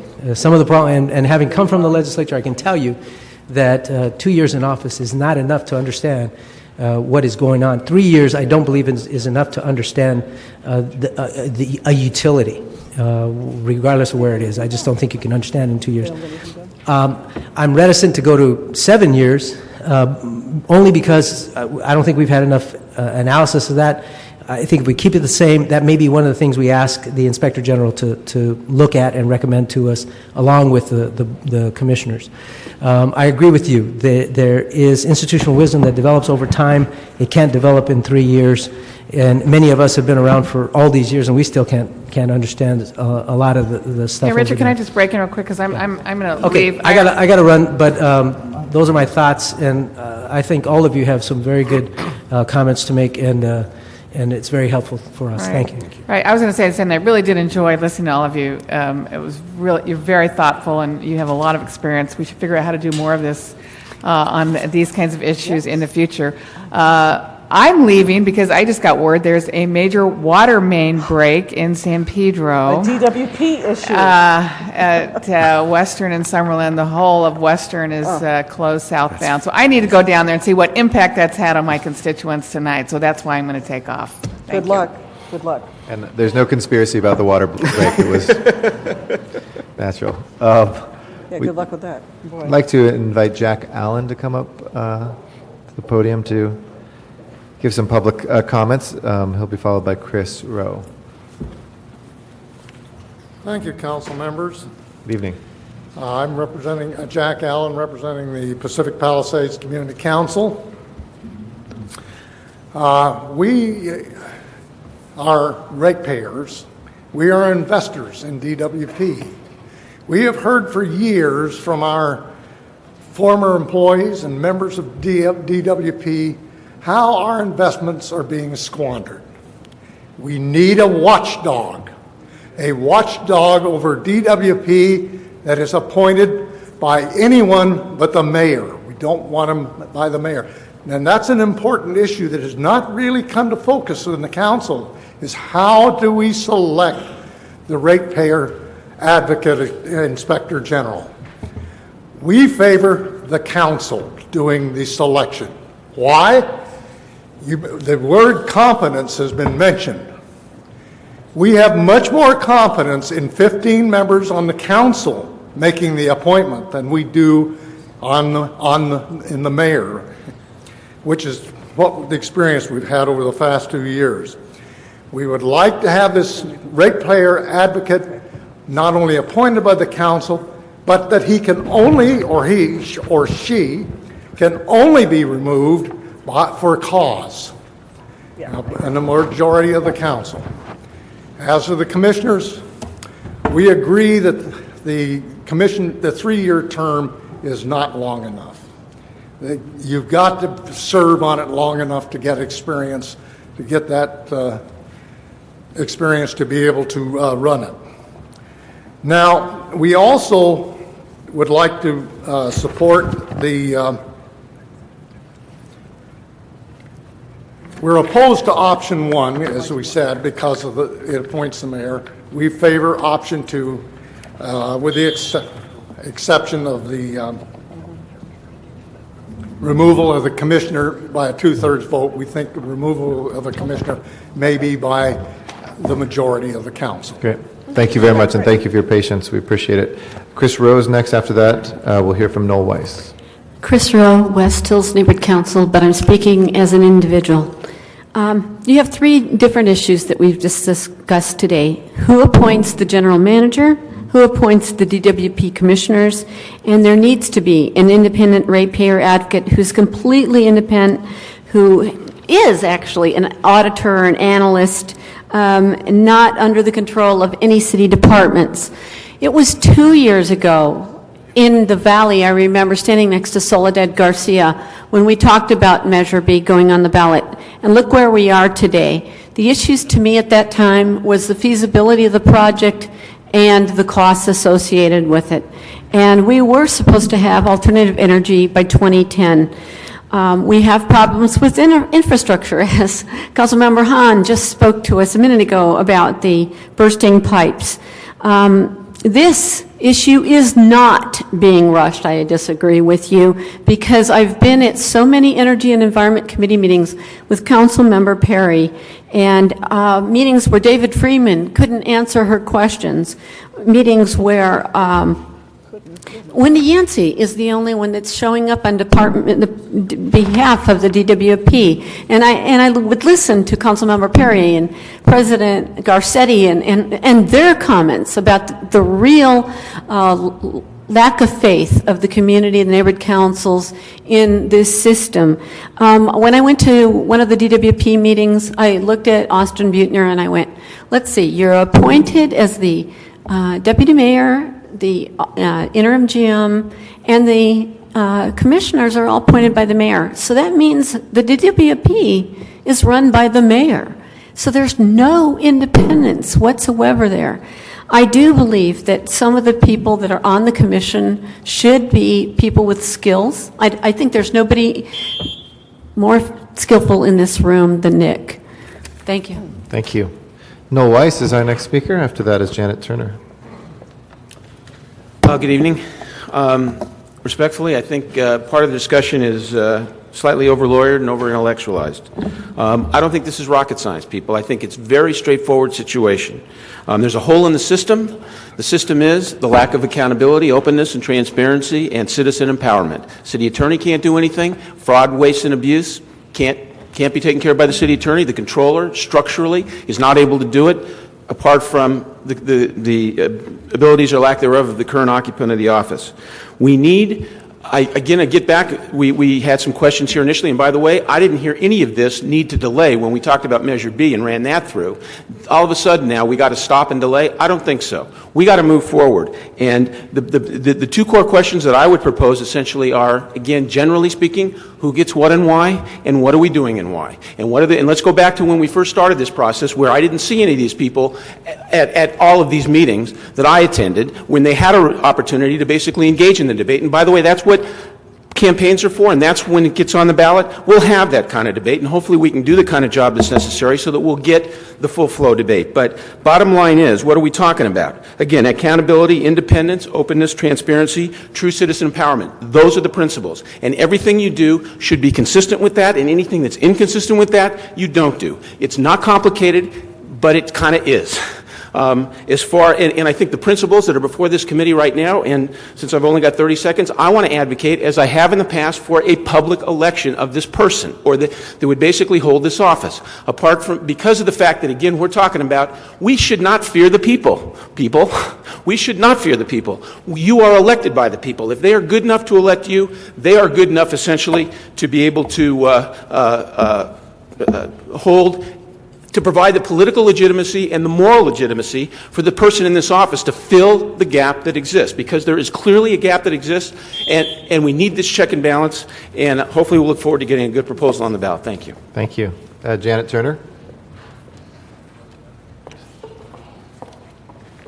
Hello, I'm Janet Turner, Chair of the Pacific Palisades Community Council, and I'm going to pick up after Jack Allen. We want to talk about the fact how this would be funded, and we would like to stress that we feel that the ratepayer advocates should prepare the budget and should not be reduced to following the advice of the CAO. We would like to let you know that another provision that is being considered is that the consumer complaints be considered by the ratepayer advocate. We feel this is a huge waste of time. We see this person as a watchdog, following over what the DWP is doing, making sure that they are being efficient and productive with our money. Pacific Palisades passed unanimously a resolution advocating an independent ratepayer advocate inspector general, and we urge you to take this to the voters. Take action now. We need this watchdog. Thank you. Thank you very much. Jim McQuiston. Is Jim still? Oh, there he is. There. After Jim will be Kent Noyes. One more question to ask the panel. When we're all done with this. Jim McQuiston, I've given you a 3-page analysis. Unfortunately, I think the clerk hasn't distributed it to everybody, but I think some people have it. As you know, I've been mostly concerned with the Ninth Circuit Court of Appeals, so I look at federal things. And Section 1346 of Title 18 United States Code, if the city attorney had called up the U.S. attorney, we would have gotten the money in about 3 seconds, I would say, maybe 3.5 seconds, and all of this would have gone away really fast. As some of our lawyer friends know, 1346 was before the Supreme Court, but not on this particular issue. This was cut and dried, and I have about 1,000 cases here where 1346 was used successfully. As you know, I am very concerned about the independence of the Department of Water and Power, and I certainly endorse what Mr. Kiefer has said for the two of them. As he knows, I was at practically every single one of the Charter Commission meetings. I spent many, many hours on this, and as many of you know, I am very upset because 2 members of the City Council are here in this room when they're not supposed to be, but I adore them considerably, and I wish that they had just listened on earphones instead of being here. The Brown Act was passed because of the LA City Council, and we should be more concerned about observing it. And as you know, I was present when Mayor Bowron put in the old charter, and he thought that these commissions were necessary because we didn't want a strong man. And when Mr. Reardon got a strong man type counsel in here, I was very, very upset about it.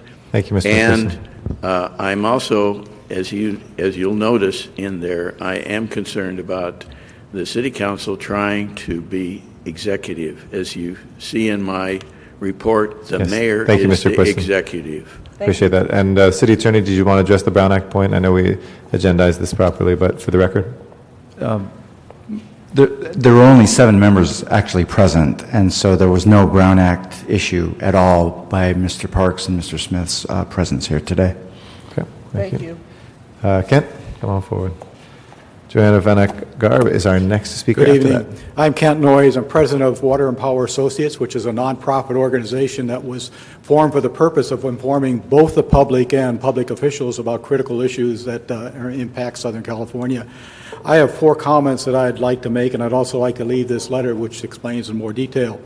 First of all, about the council removal authority to remove the GM or commissioners, we support that just because if a commissioner or the general manager loses the confidence of 2/3 of the city council, he just can't be effective in doing his job, and maybe removal may be the necessary way to restore trust.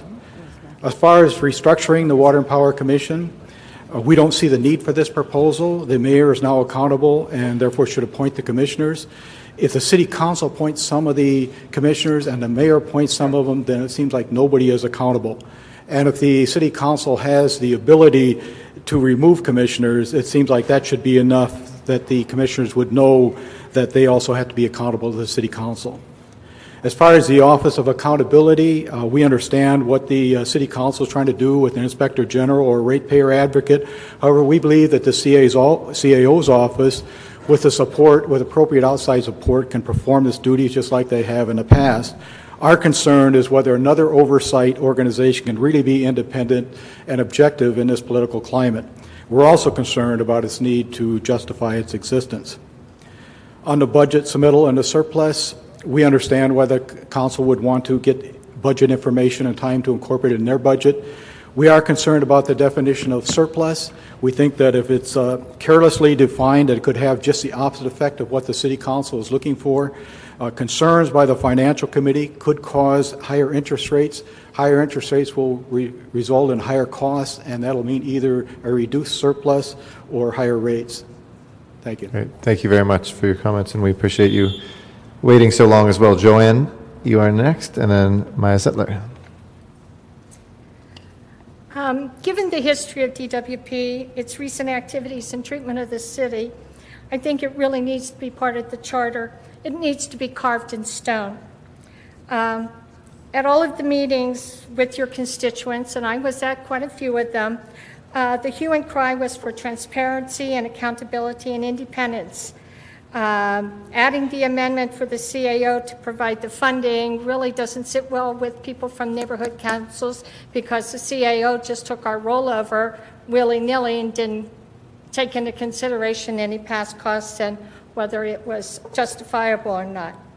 As far as a rush to do this, I personally have been working on this as a citizen, as part of the Neighborhood Council, the DWP Oversight Committee, and the Ratepayer Advocacy Committee for 2 years now. So I don't think it's a rush. Long time ago, I used to work for an actuarial firm. You ask an actuary, how much is 2 + 2? And he'll look at you and say, how much do you want it to be? Okay, you look at the DWP and you say, how much is this rate going to cost us? And they're going to say, however much we can get from the ratepayer. That's how much it's going to cost. 75 years ago, our City of Angels, bringing up the original charter, our City of Angels, when they created the commissioners, it was really for political cronies, so that the mayor, whoever, could give their people rewards for supporting them. LA is a nightmare, and it's unlike any other city. People from New York, you try and get somebody to come here and do a function, say like with a nonprofit, they fail miserably because every other city in this country is totally different.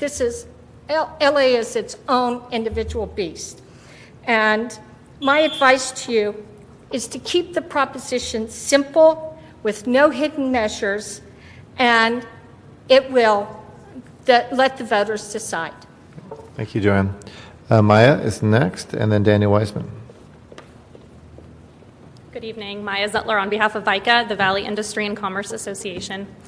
VICA is here to oppose the creation of the Office of Public Accountability and the Ratepayer Advocate. We feel that this would create another layer of bureaucracy to add an additional office full of staff and personnel, and we feel it would duplicate the responsibilities of the City Charter and DWP's own internal audit unit.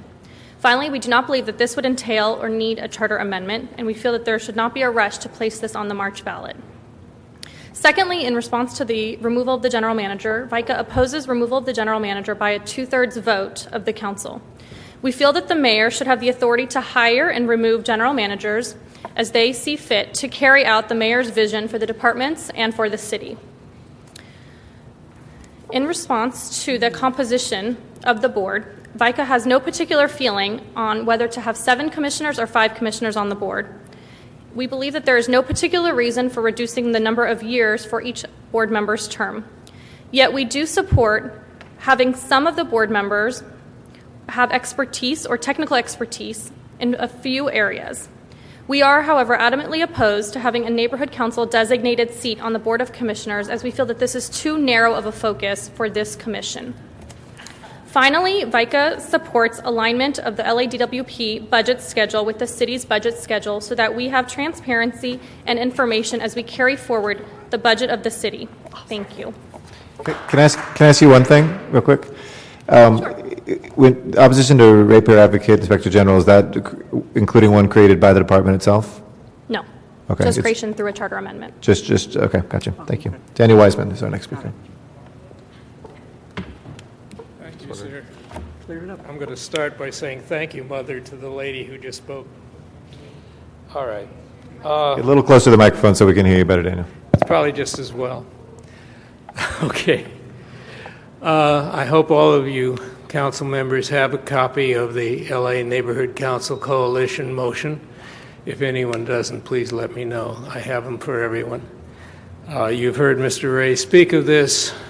We discussed many of these issues in great detail last Saturday, just a few days ago, and fully endorsed the amendment of what we then were calling item 9A, because the control of the ratepayers advocate by the CAO did not seem to be appropriate. That was a unanimous vote. It's before you. I will leave it to you to read. And I'm acting now as the secretary of the LANC Coalition, and now I'm stopping acting as the LANC Coalition secretary so I can act as myself. What you've done this afternoon is extraordinary. This is the first time in my 7 years of involvement in this city business that I've heard you talk about substantive, basic principles of governance. Transparency, accountability. Goodness, what kind of things are we talking about here, Dr. Sonnenschein? To talk about the ways in which we appoint commissioners, the concept of perhaps creating job descriptions for them, giving them missions, goals, and responsibilities, so that whether it's the mayor, the council, or the public that creates their positions, they know what they're supposed to be doing. It shouldn't take 2, 3, or 4 years to learn a job like that. I think it can be done a lot better, a lot faster, but I congratulate you for starting to talk about these issues, and I hope that basic issues will continue to be an important part of the discussions in this room. Thank you very much. Jack Humperville is our next speaker. After that is Dina Royal. My name's Jack Humphreyville. I'm with the Greater Wilshire Neighborhood Council, and I'm also the chair of the DWP committee. Do you trust DWP? Hell no. ECAF fiasco, Measure B, strippers and $3 million frauds, dumping 1,600 employees and their unfunded pension plans on the DWP, and there's a whole list of other things that we can go on about.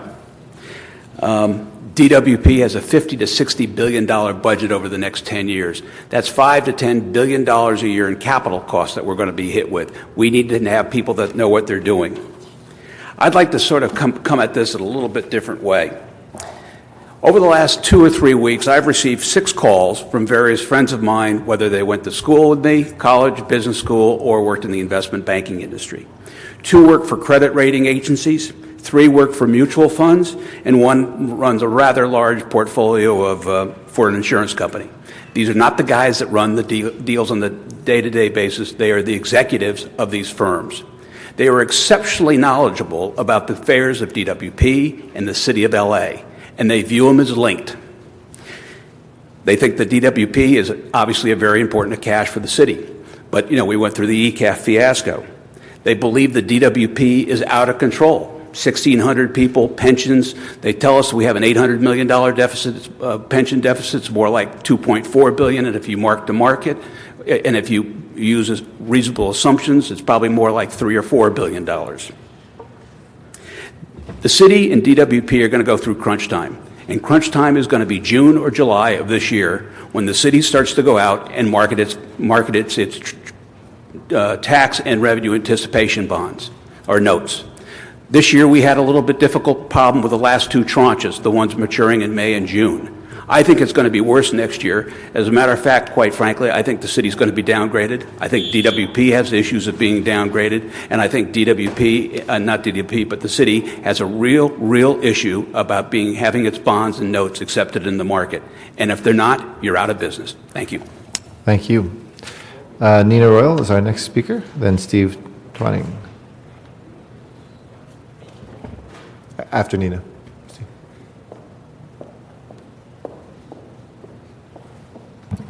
Aye. I can't see my notes. I'm blind in one eye and can't see out of the other, so I'm going to speak to you from my heart.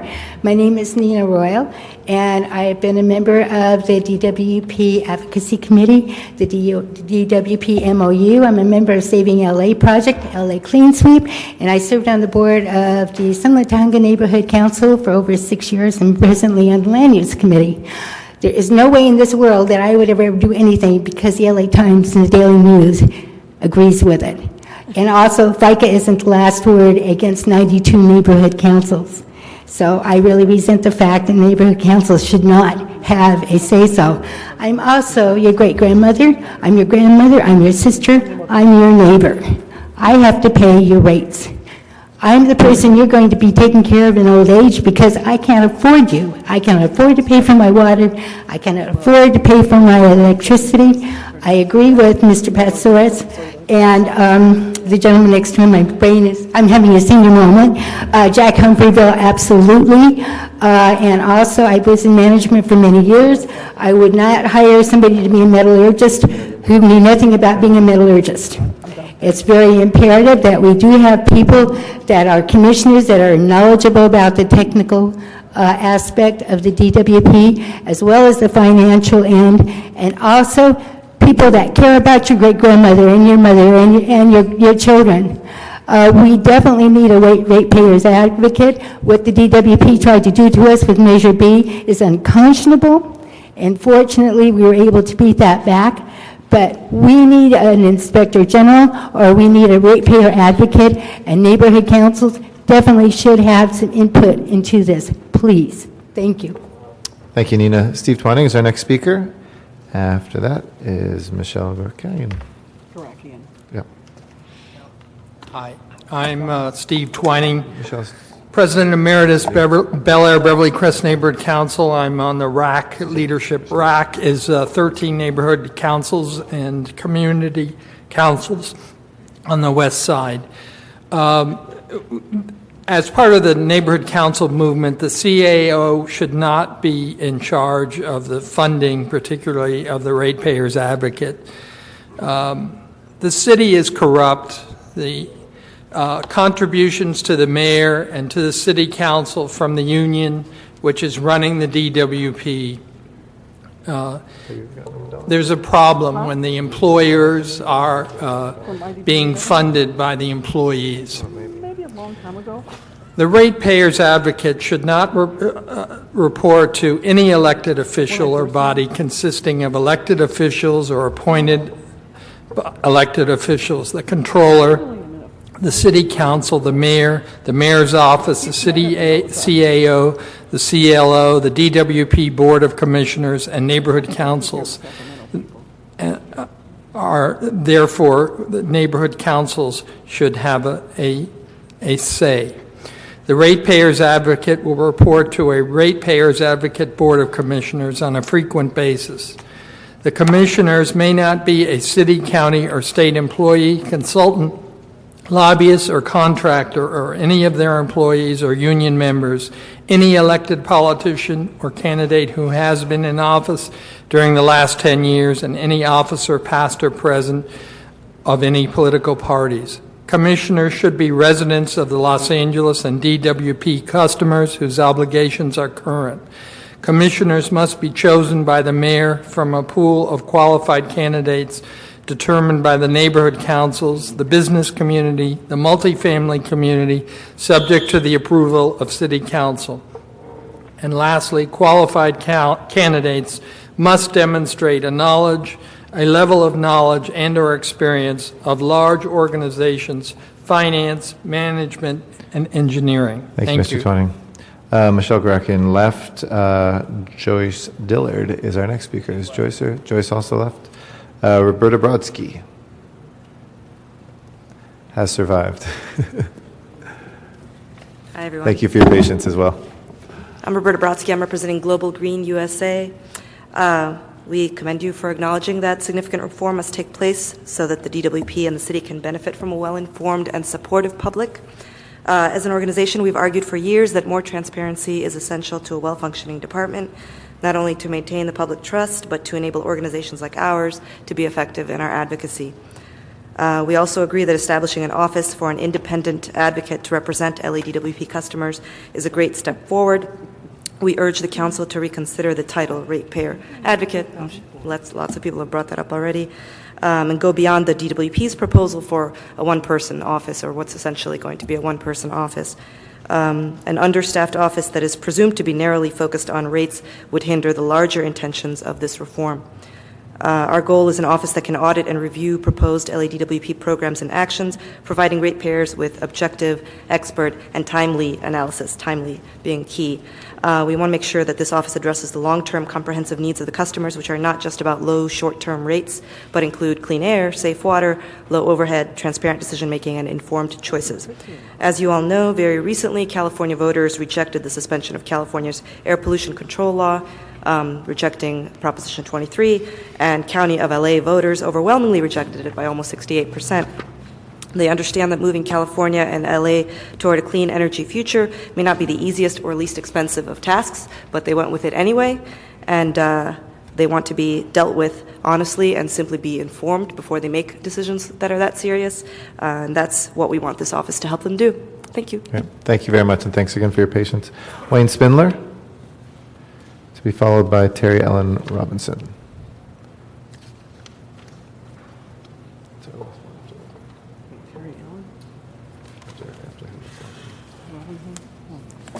All right, well, we have the 2011 scam ballot coming up here, because that's exactly what all of this is. You don't need any of this to be placed on the ballot. It's not properly prepared. No time has been spent refining and honing in and vetting this entire process. What you're dealing with is you're dealing with a combination of a ratepayer advocate and an attorney general inspector. These are two entirely separate functions. The first thing that needs to be done, the utility needs to be examined by an independent, regular grand jury. That's what needs to be impaneled here. And it's not an emotional thing. There's just too much stealing that's going on with this recent credit card thing that they've been doing, buying furniture, billing themselves furniture, putting it in the boardroom. You know, it's almost like stolen furniture you're sitting on at a board meeting at DWP. That's the first thing. Let that be done first. And then, as far as the rates are concerned, we all know that the rates are completely overbilled and overstated, and they're bloated, and they're too much money, and you're chasing businesses out of the city. But this set of proposals is so involved, worded, ad hoc, and it covers too many issues, mixing them in together, that it's going to be a disaster. Will it pass? Of course, you can pass it if you raise money and call it reform. Whatever, you can call anything reform, and it seems like these LA voters will pass anything. They won't read it. You'll pass it, and if you pass it, now you're going to have another set of bureaucracy taking up a portion of the DWP budget and millions of dollars, and in the end, nothing happens. The same things will happen, except that it will be more bureaucracy and more waste. There's been panel members that have said this correctly. Vote all of this down now, go back, do this the right way, vote no on all of these proposals. Thank you. Thank you, Mr. Spindler. Terry Ellen Robinson.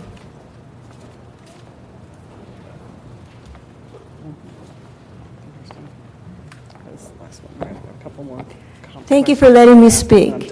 First of all, I want to thank these gentlemen in front of me for giving some good information that we need to hear.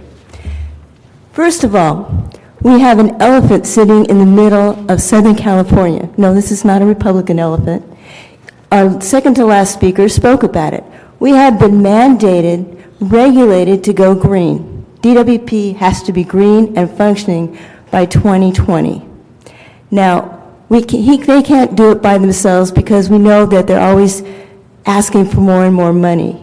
We need to have a ratepayer and an office with that, so all of this can be investigated so that the money is spent properly, that supplies don't go missing.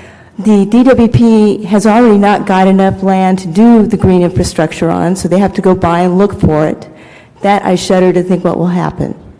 But we need to have our green economy. We need to get rid of coal. We need to save all the ecology in the way of building our super infrastructure. And we need to have affordable costs at the end, reasonably priced. And we need to do this with the help of an inspector general because the DWP absolutely cannot do this by itself. We've already heard how it fails to just do Los Angeles, but we need to cover a huge territory. So that's it. Thank you very much. Thank you. That is the end of our public comments. Other councilmember comments? Ms. Perry? Yeah, I just wanted to ask the panel a couple of quick questions. I'll just lead into that. I've been sitting here thinking about what you said and about our role, and at some point, we have to do our jobs, and our job is to make a decision, comfortable or not. That's what we're charged to do. So we represent over 1 million ratepayers. Concerns have been raised. The commission is not an elected body, and I question the accountability to the ratepayers for their actions.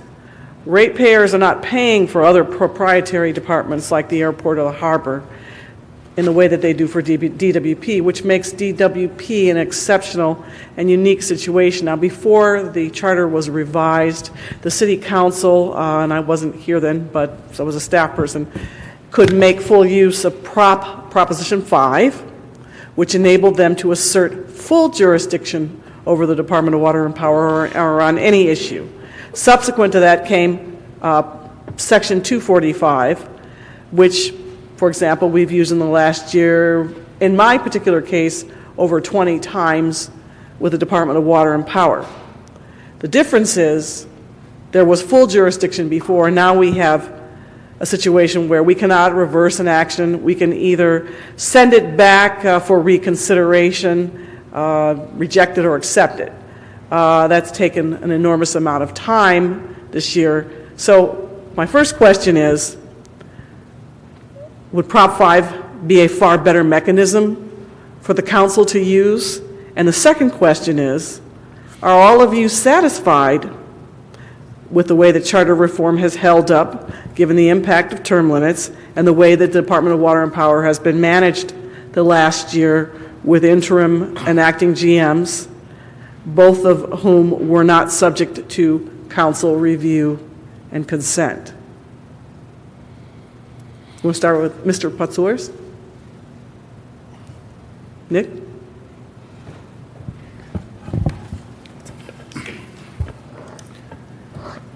The 245, again, you are looking at individual contracts and individual issues.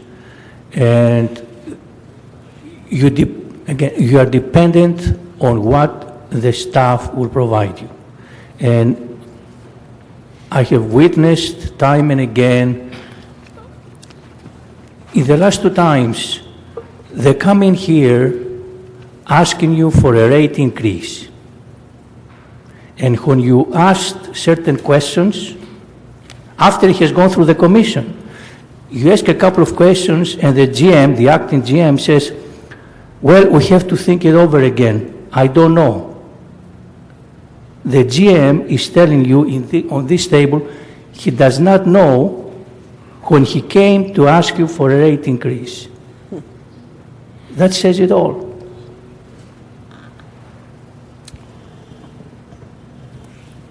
I was very shocked when I heard the president of the commission say that he never studies an issue until it's agendized. And I think that means that sometimes he doesn't know about what he's going to vote on until 72 hours before, or if they have special meetings, 24 hours before. I find that shocking. I believe that what you need in a commission are dedicated people who are willing to volunteer to do the job. And that means knowing what the big issues are that are going to come before them, asking staff, being proactive about it, at least knowing when the big issues come up that they have to get some information. They have to have the staff come and tell them what the pros and cons are. And maybe even if you are lucky enough to get this ballot motion passed, the commission itself might be able to turn to the Office of public accountability and say, give us some objective information. Thank you. So, Mr. Kiefer, again, the question was Yeah, Prop 5, far better tool, and whether charter reform has held up well. Yeah, the other interesting thing about Prop 5 is that prior to Prop 5, and Rafe, correct me if I don't have it exactly right, the council had no authority to review any commission action. And actually, it was after a debacle of one kind at one of the commissions, the council put it on the agenda and passed an ordinance creating Prop 5, and the mayor signed it by accident, Tom Bradley, who then went to court to try to reverse that action and take it off the ballot. It went on the ballot, it passed, giving the council the right plenary authority to take an action and deal with it. During the charter debate, there were those who thought we should go back to where it was originally, which was keeping the council out of any of the actions and not taking up the subject matter and making to decide it, and those people who felt we should keep Prop 5. And the compromise was the one you're talking about. Take it up and exercise our displeasure and hope that the council, that commission deals with it properly. There was concern at that time about you'd get a bounce back and forth. It actually hasn't happened much. In my experience watching it, Councilwoman Perry, you go up and down on the intensity of 245 with different agencies at different times. I don't think going back to Prop 5 would be a good idea. With respect to whether I'm satisfied with the charter, my view always was that after the way that the city was founded on, not to give jobs to cronies, that was actually the opposite. It was a reaction to New York and Chicago city governments that were very, very much rife with nepotism and favoritism in their appointments in the political machines, and it was a rejection of that to create commissions and a civil service system that would be more professional and apart from the politicians. However, they were appointing commissioners. I think that after moving to a strong mayor system or a stronger mayor system, I always thought that there would be cultural and charter issues that would come up and that it's worth reconsidering every few years. But I would also say when you reconsider it, I would go through a similar kind of process of deliberation, because one is always affected by the events of the last year or two. And so the funnel that Rafe talks about is a process I think is always worth going through. But I have my own view about, as I said earlier, about the commissions. I would change the situation with the DWP. I would not allow the mayor to remove a commissioner because I think it takes away the independence. So I'm not satisfied with that. I was worried during the charter process of what would happen with neighborhood councils. I mean, there was an issue over whether we gave them too much power or not enough power. There were issues about whether we'd find some kind of corruption in neighborhood councils, people sort of getting paid off to support developments rather than oppose them. That hasn't happened, really. So I've been pleased at some of the things that have happened that are worried about and disappointed in some other things. But I think that any charter of a city is worth looking at every once in a while in the proper process. I think one of the problems with Prop 5, as it was seen by our commission, was that in a sense it put the council into a management role, even if for a short time, over departments, because it assumed the council could thereby assume the role of the commission. And if it was a managing commission, then for that moment the council was running the department, which went contrary to what we were trying to do. But we did think of it as a very good check and balance to have Section 245, and it sounds like it's getting used well. It's frustrating. And by the way, planning decisions were exempted from that so that there would not be a ping-pong effect with planning decisions. But I do think there are two things that really remain way undone with the charter. One, we've already talked about a lot, which is defining the role of the commissions. And we simply didn't have the political resources or other resources to really take that on. I think that's going to take a body of work all by itself for the city to decide what to do. But the other one we've also alluded to is finding tools for the council to fully exercise its powers of oversight.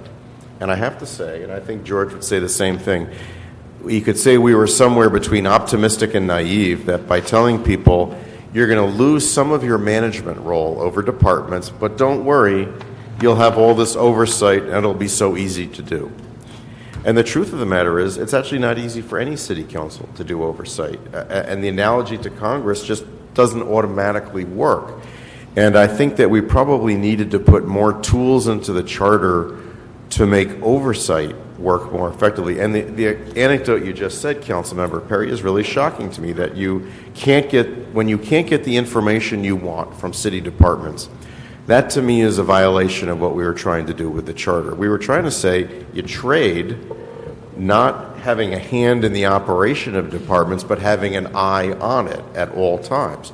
And it seems to me a bottom line of every reform you're talking about the DWP, is you simply have to have information, because the public gets its information through the council, because the council must deliberate in public. So the fact of the matter is, I think we just ran out of, we couldn't do everything, but I think that one was an important gap that I hope at some point the city will revisit and try to make that work a little better.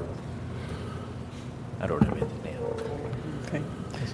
No, I don't have any further questions at this time. Councilwoman Perry, a couple of other things have happened in the meantime that have really affected. You mentioned term limits being one. Another one is that the role of the CAO has morphed over time. It's stated to be pretty much the same, but for whatever reason it has changed. So some of the analytical... Tell us how you think it's changed. Well, I think that there was a point in time where people, and I don't mean this in any reflection on the current CAO, but there was a point in time when the council and the mayor had significant confidence in the CAO's office to opine on contracts and financial matters. And whether they still have that capacity or not, it doesn't seem to me that the CAO's office is given the same attention, or the faith in that office is not the same as it was, say, 15 years ago. I don't know why that is, but let's face it, faith in government in general is not what it was even 15 years ago. There's a lot more questioning about government. But I think some other things have happened over the period of time that require you looking at the charter again in a thorough way. And for example? In fact, looking at the role of the CAO and determining what that function is for you. I mean, I think that the CAO is one of the most important positions in the city. But as you move from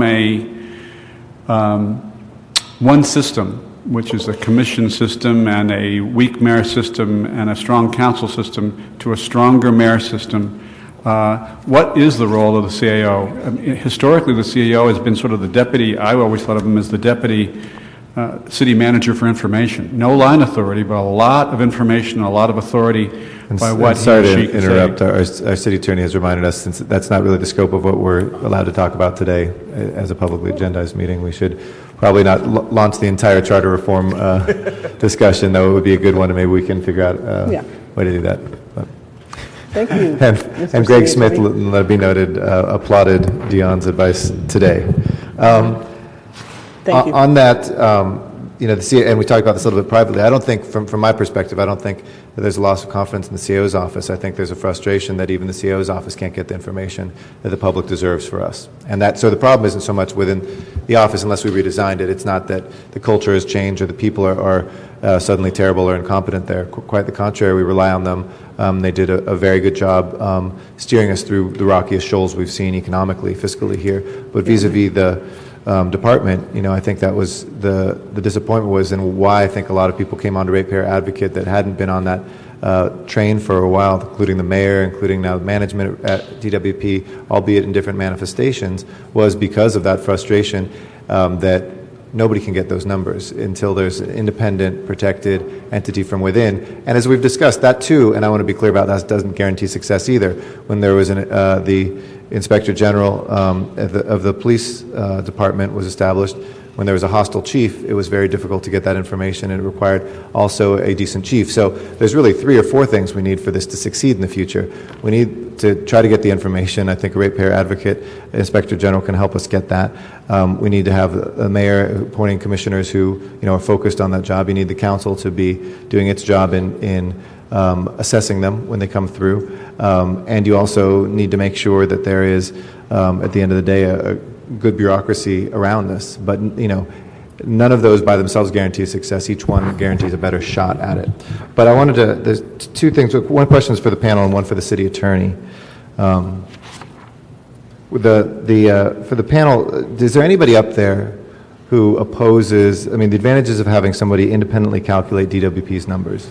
Is there anybody who, in the situation this year where I think I've heard in different ways everybody agree that there was some misleading or some unclear, if we want to be very charitable, numbers about the public about the need to raise rates by up to 28% this year, that was then confirmed by a city audit as well, that we didn't need that. So we have done a number of checks on that. Is there anybody who does not think that the people and the ratepayers would benefit from an independent calculation that was a yearly undertaking? I don't think you should have a ratepayer advocate. I don't. Different question. Forget the word advocate. Is it that an independent analysis of rates? I want to be clear, Mr. President. What independent is all in how it's drafted and who appoints and who does it.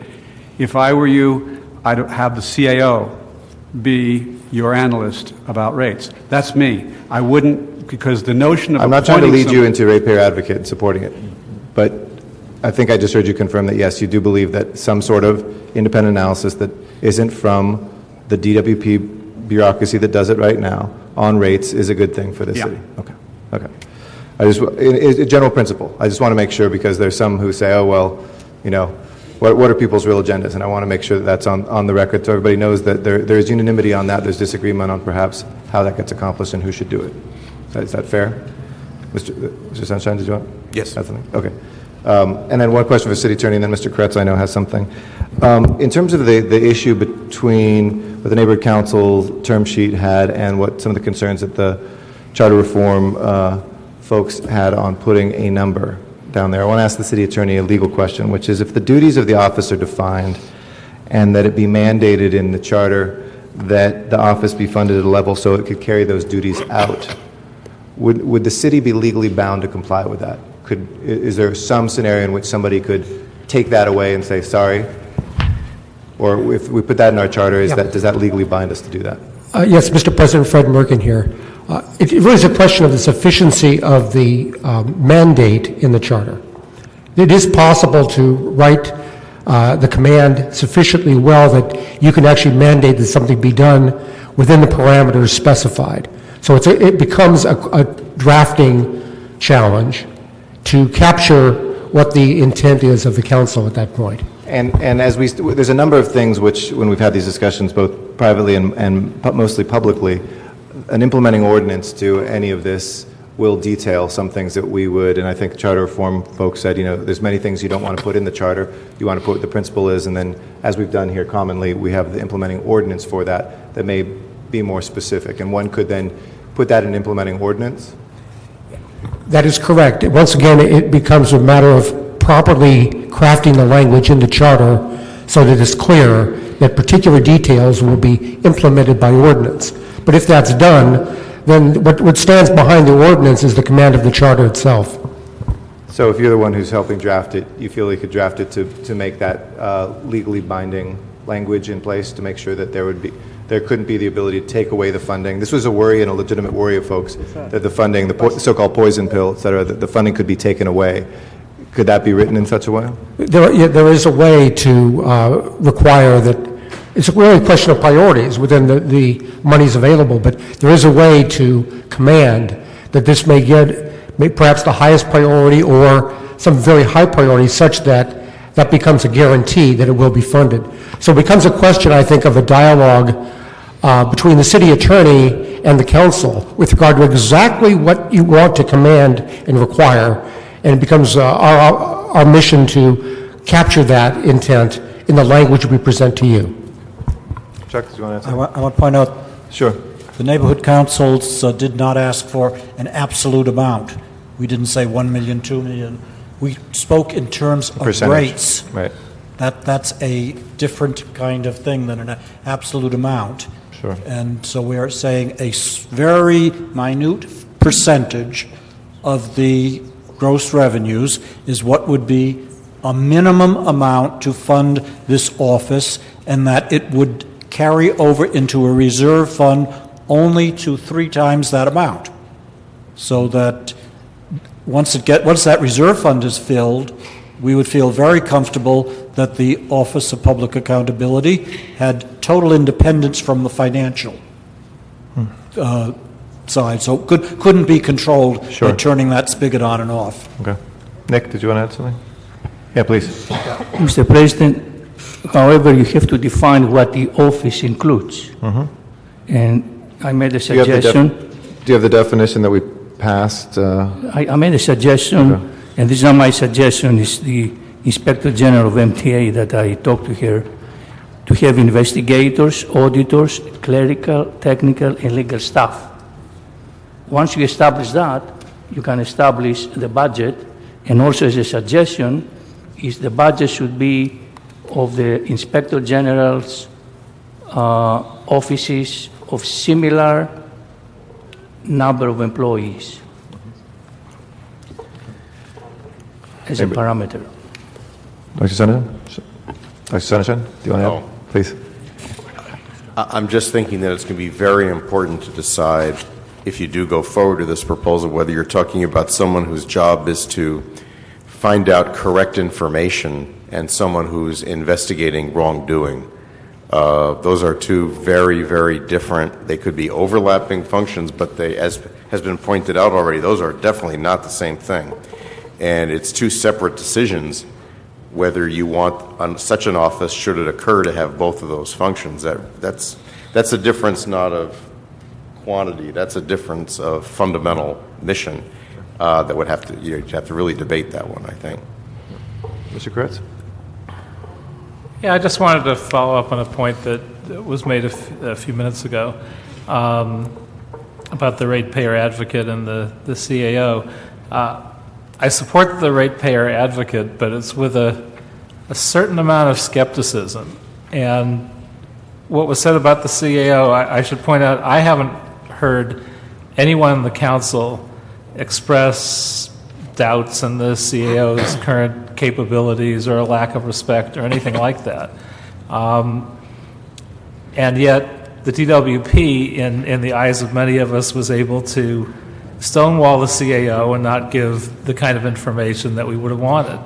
So I do have a certain amount of skepticism that if someone who's well respected in the city and in one of the most powerful positions in City Hall is not able to get the information out of the DWP, whether a ratepayer's advocate, who I suspect the DWP will find less compelling as a position, will have any more luck in being able to get the straight scoop and get the real information. I'm hopeful that they will, and I know we look at this in the most optimistic way, but I'm not sure that there's any reason why we would feel there's a guarantee that creating this new position successfully gets us any more information. Hopefully it will, and they'll have more focus on this narrow set of issues, but I don't see a guarantee. Mr. Ray. Mr. Ray. Okay, I'd like to agree with you a little bit on that, because we have looked at 6 or 7 ratepayer advocate offices at the state level across the country, and they're all staffed by either attorneys or more usually financial people. The pay grades that are established indicate that they're not the kind of people who can use the bully pulpit and say no to a chief executive like a mayor, or even no to a council. I worry about that. I'm hopeful that, as I see the ballot measure being constructed, that you're going to have an executive director, is the language that I've seen, and that will be the man who will have the ability to act independently and positively to get things done. And under him, he may assume some of the roles himself, but under him, he is to provide the ratepayer advocate function, the inspector general function, and the ombudsman function. You also should recognize that inspector general in the United States is a profession. It has training, it has certificates, it's well defined what that means. If you ask those professionals, they know what their job is and they know what their standards are. Mr. President, the problem I have, I didn't mean to criticize the CAO, that was just the opposite, is that I don't see how you're going to appoint someone between the mayor and the council somehow who's any more independent, effectively, than the other person you've appointed together, the CAO, to do this. That's where I'm confused as to where this independence is going to emanate from. And on the other side of it, I see sort of elements of a rogue behavior available. So it's sort of like, what creates any independence there more than what you already have when you have to jointly approve the appointment of a CAO? And then where does it go from there? That's where I'm sort of, the thought process hasn't come to me. Well, along those lines, and I'm leaving out the Inspector General part of it, not talking about that just for a moment, which I think is a very different thing. And I would say, Nick, in the first couple of years of the MTA's Inspector General, you had not everybody was very happy with that. Ultimately, they found a balance of what the Inspector General did and what they didn't do. But the Inspector General sort of became a cop, almost a Secret Service kind of cop, wouldn't talk to anybody and was threatening people left and right. Created a lot of disharmony and confusion until it balanced out and they find the right role. It takes a while to make that work. I can answer a little bit just thinking on why the person is different than the CAO. We right now don't have that capacity inside our CLA or CAO's office, certainly not on the council and the commissioners. There's nobody, we pay for it right now. We pay Huron Consulting, we pay PA, we pay other groups to do that. So part of it is the expertise. It's really something, and you could say, put that in the CAO's office, but then that's... Why wouldn't you do that? Why wouldn't you just put it in the CAO's office? Well, a couple of reasons. One, I think that, the same reason the Inspector General at the police department, even though the CAO and CLA help us oversee the police department, is over there and is independent and is, has the access in some ways to things that I think as they become part of the culture of that department, it's very different than if they're just the CAO. And if it's their sole mission, CAO is stretched here and there, and the CLA is stretched even thinner. I mean, we don't, and I don't think there's going to be any move anytime soon to quadruple the size of their budgets. Quite the contrary. But this is, more self-contained. So that's just thinking behind it, whether we agree or not on it. I think that's the reason. Mr. Parks, and then Mr. Smith. Yeah. Let me just say one thing. I think that having watched the process as it related to the charter changes from a vantage point of the police department, I think what my sense was that when it was going forward, there were a couple of principles that people were trying to achieve that I think caused the larger systems to break down. One, when we had this issue that in order for the mayor to be successful, he had to have more individual power. And then it tied into civil service by saying you have to have all the general managers out of civil service because civil service didn't allow you to do what you wanted to do. And then when the commissions were moving forward on their recommendations, at the very end when it became a negotiating issue as opposed to what they truly were going to put forward, that's when you got basically kind of half the baby, cut the baby in half, as opposed to saying, here are some legitimate changes for the city to move forward. And when you go back and look at, and then compound that situation with term limits that came in immediately after that, those are the kinds of things that put in place where, at one time, the council and the mayor rated general managers.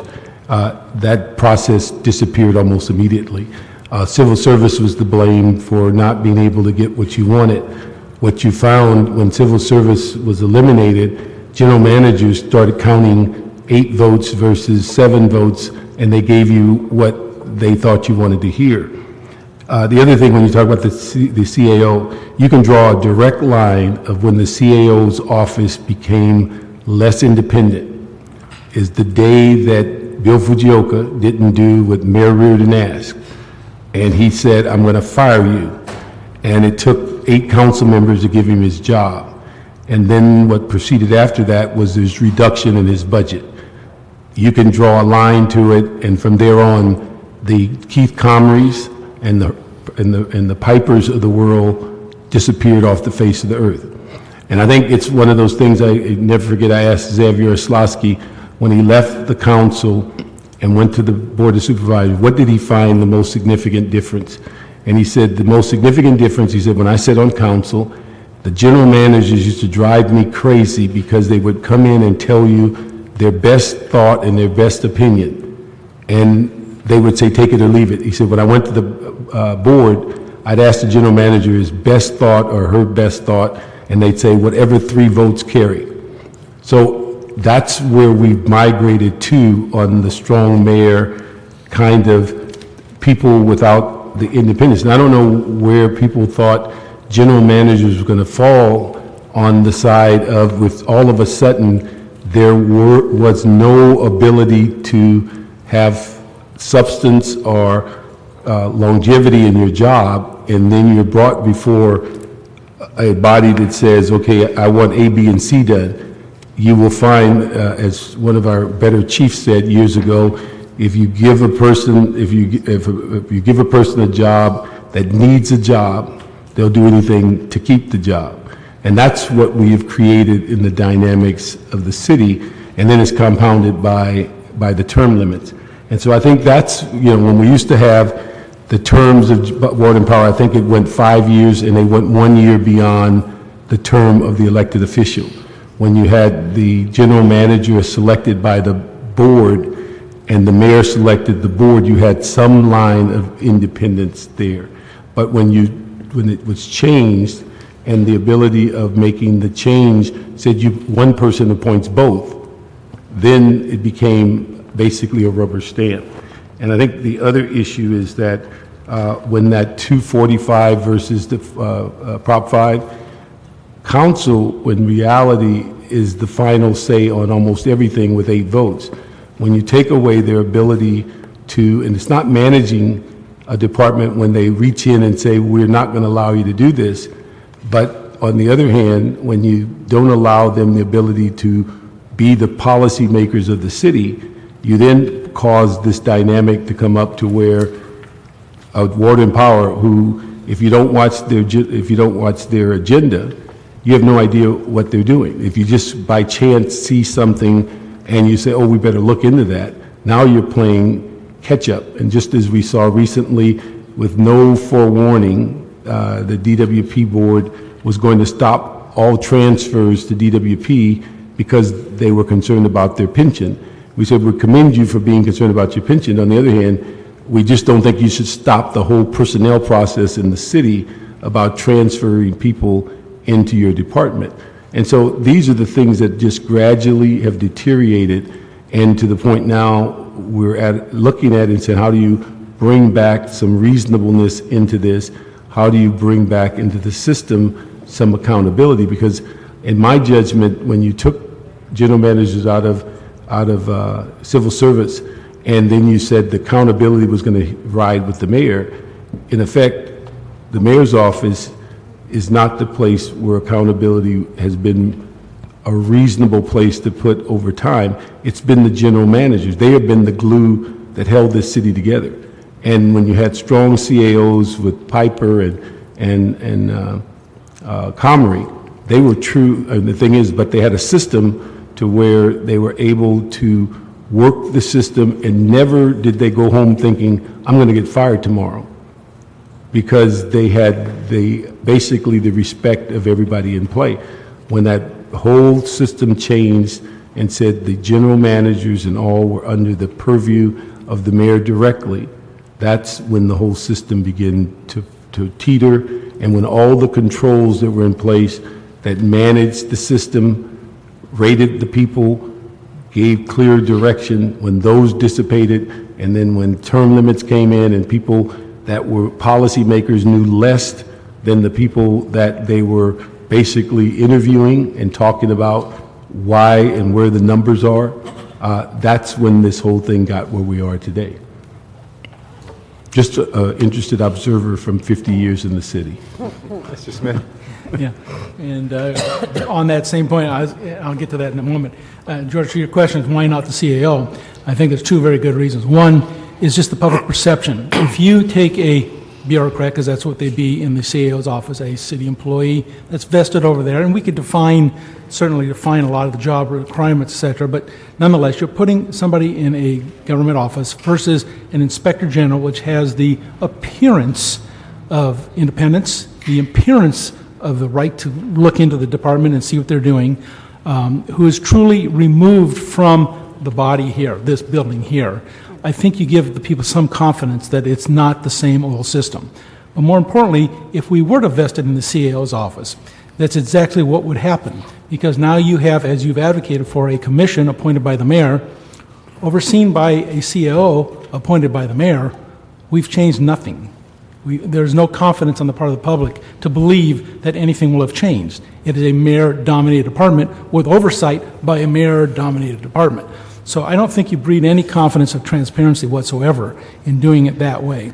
And I think some of this really falls apart on your own insistence that we leave the 5 commissioners under the appointment of the mayor. If we do that, then we have to have an independent outside OIG and ratepayer advocate that is not under the influence of the mayor. And so that's what we have to do.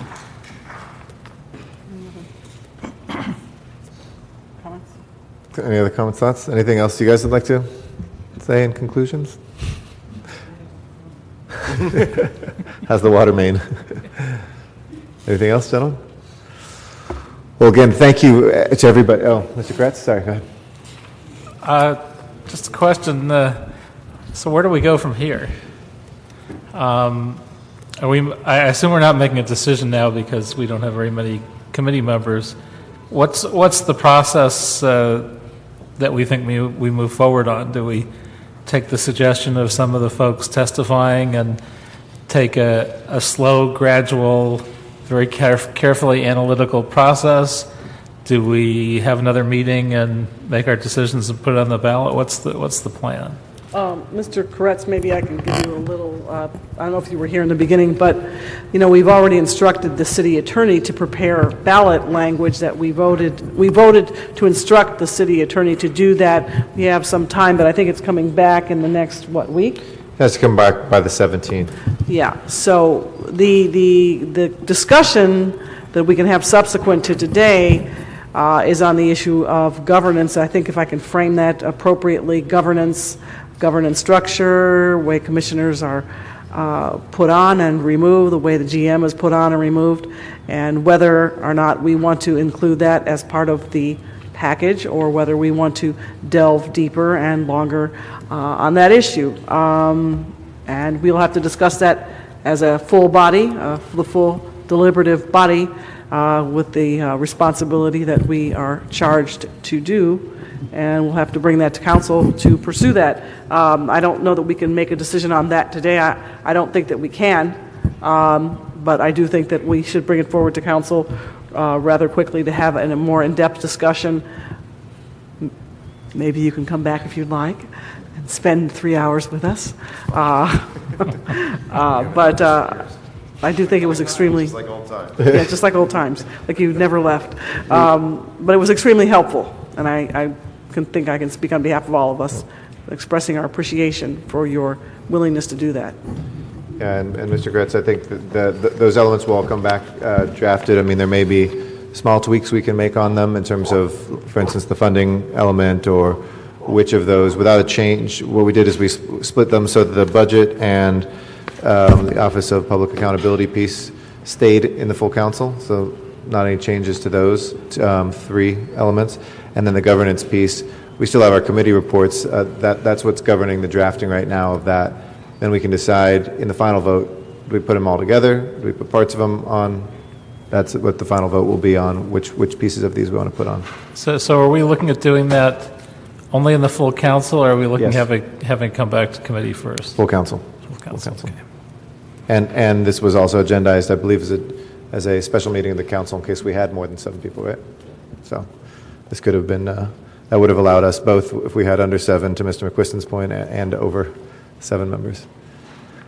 Okay? Any other things? If not, thank you all very much. But it's a special meeting, so there's no public comment in a special meeting. Our apologies.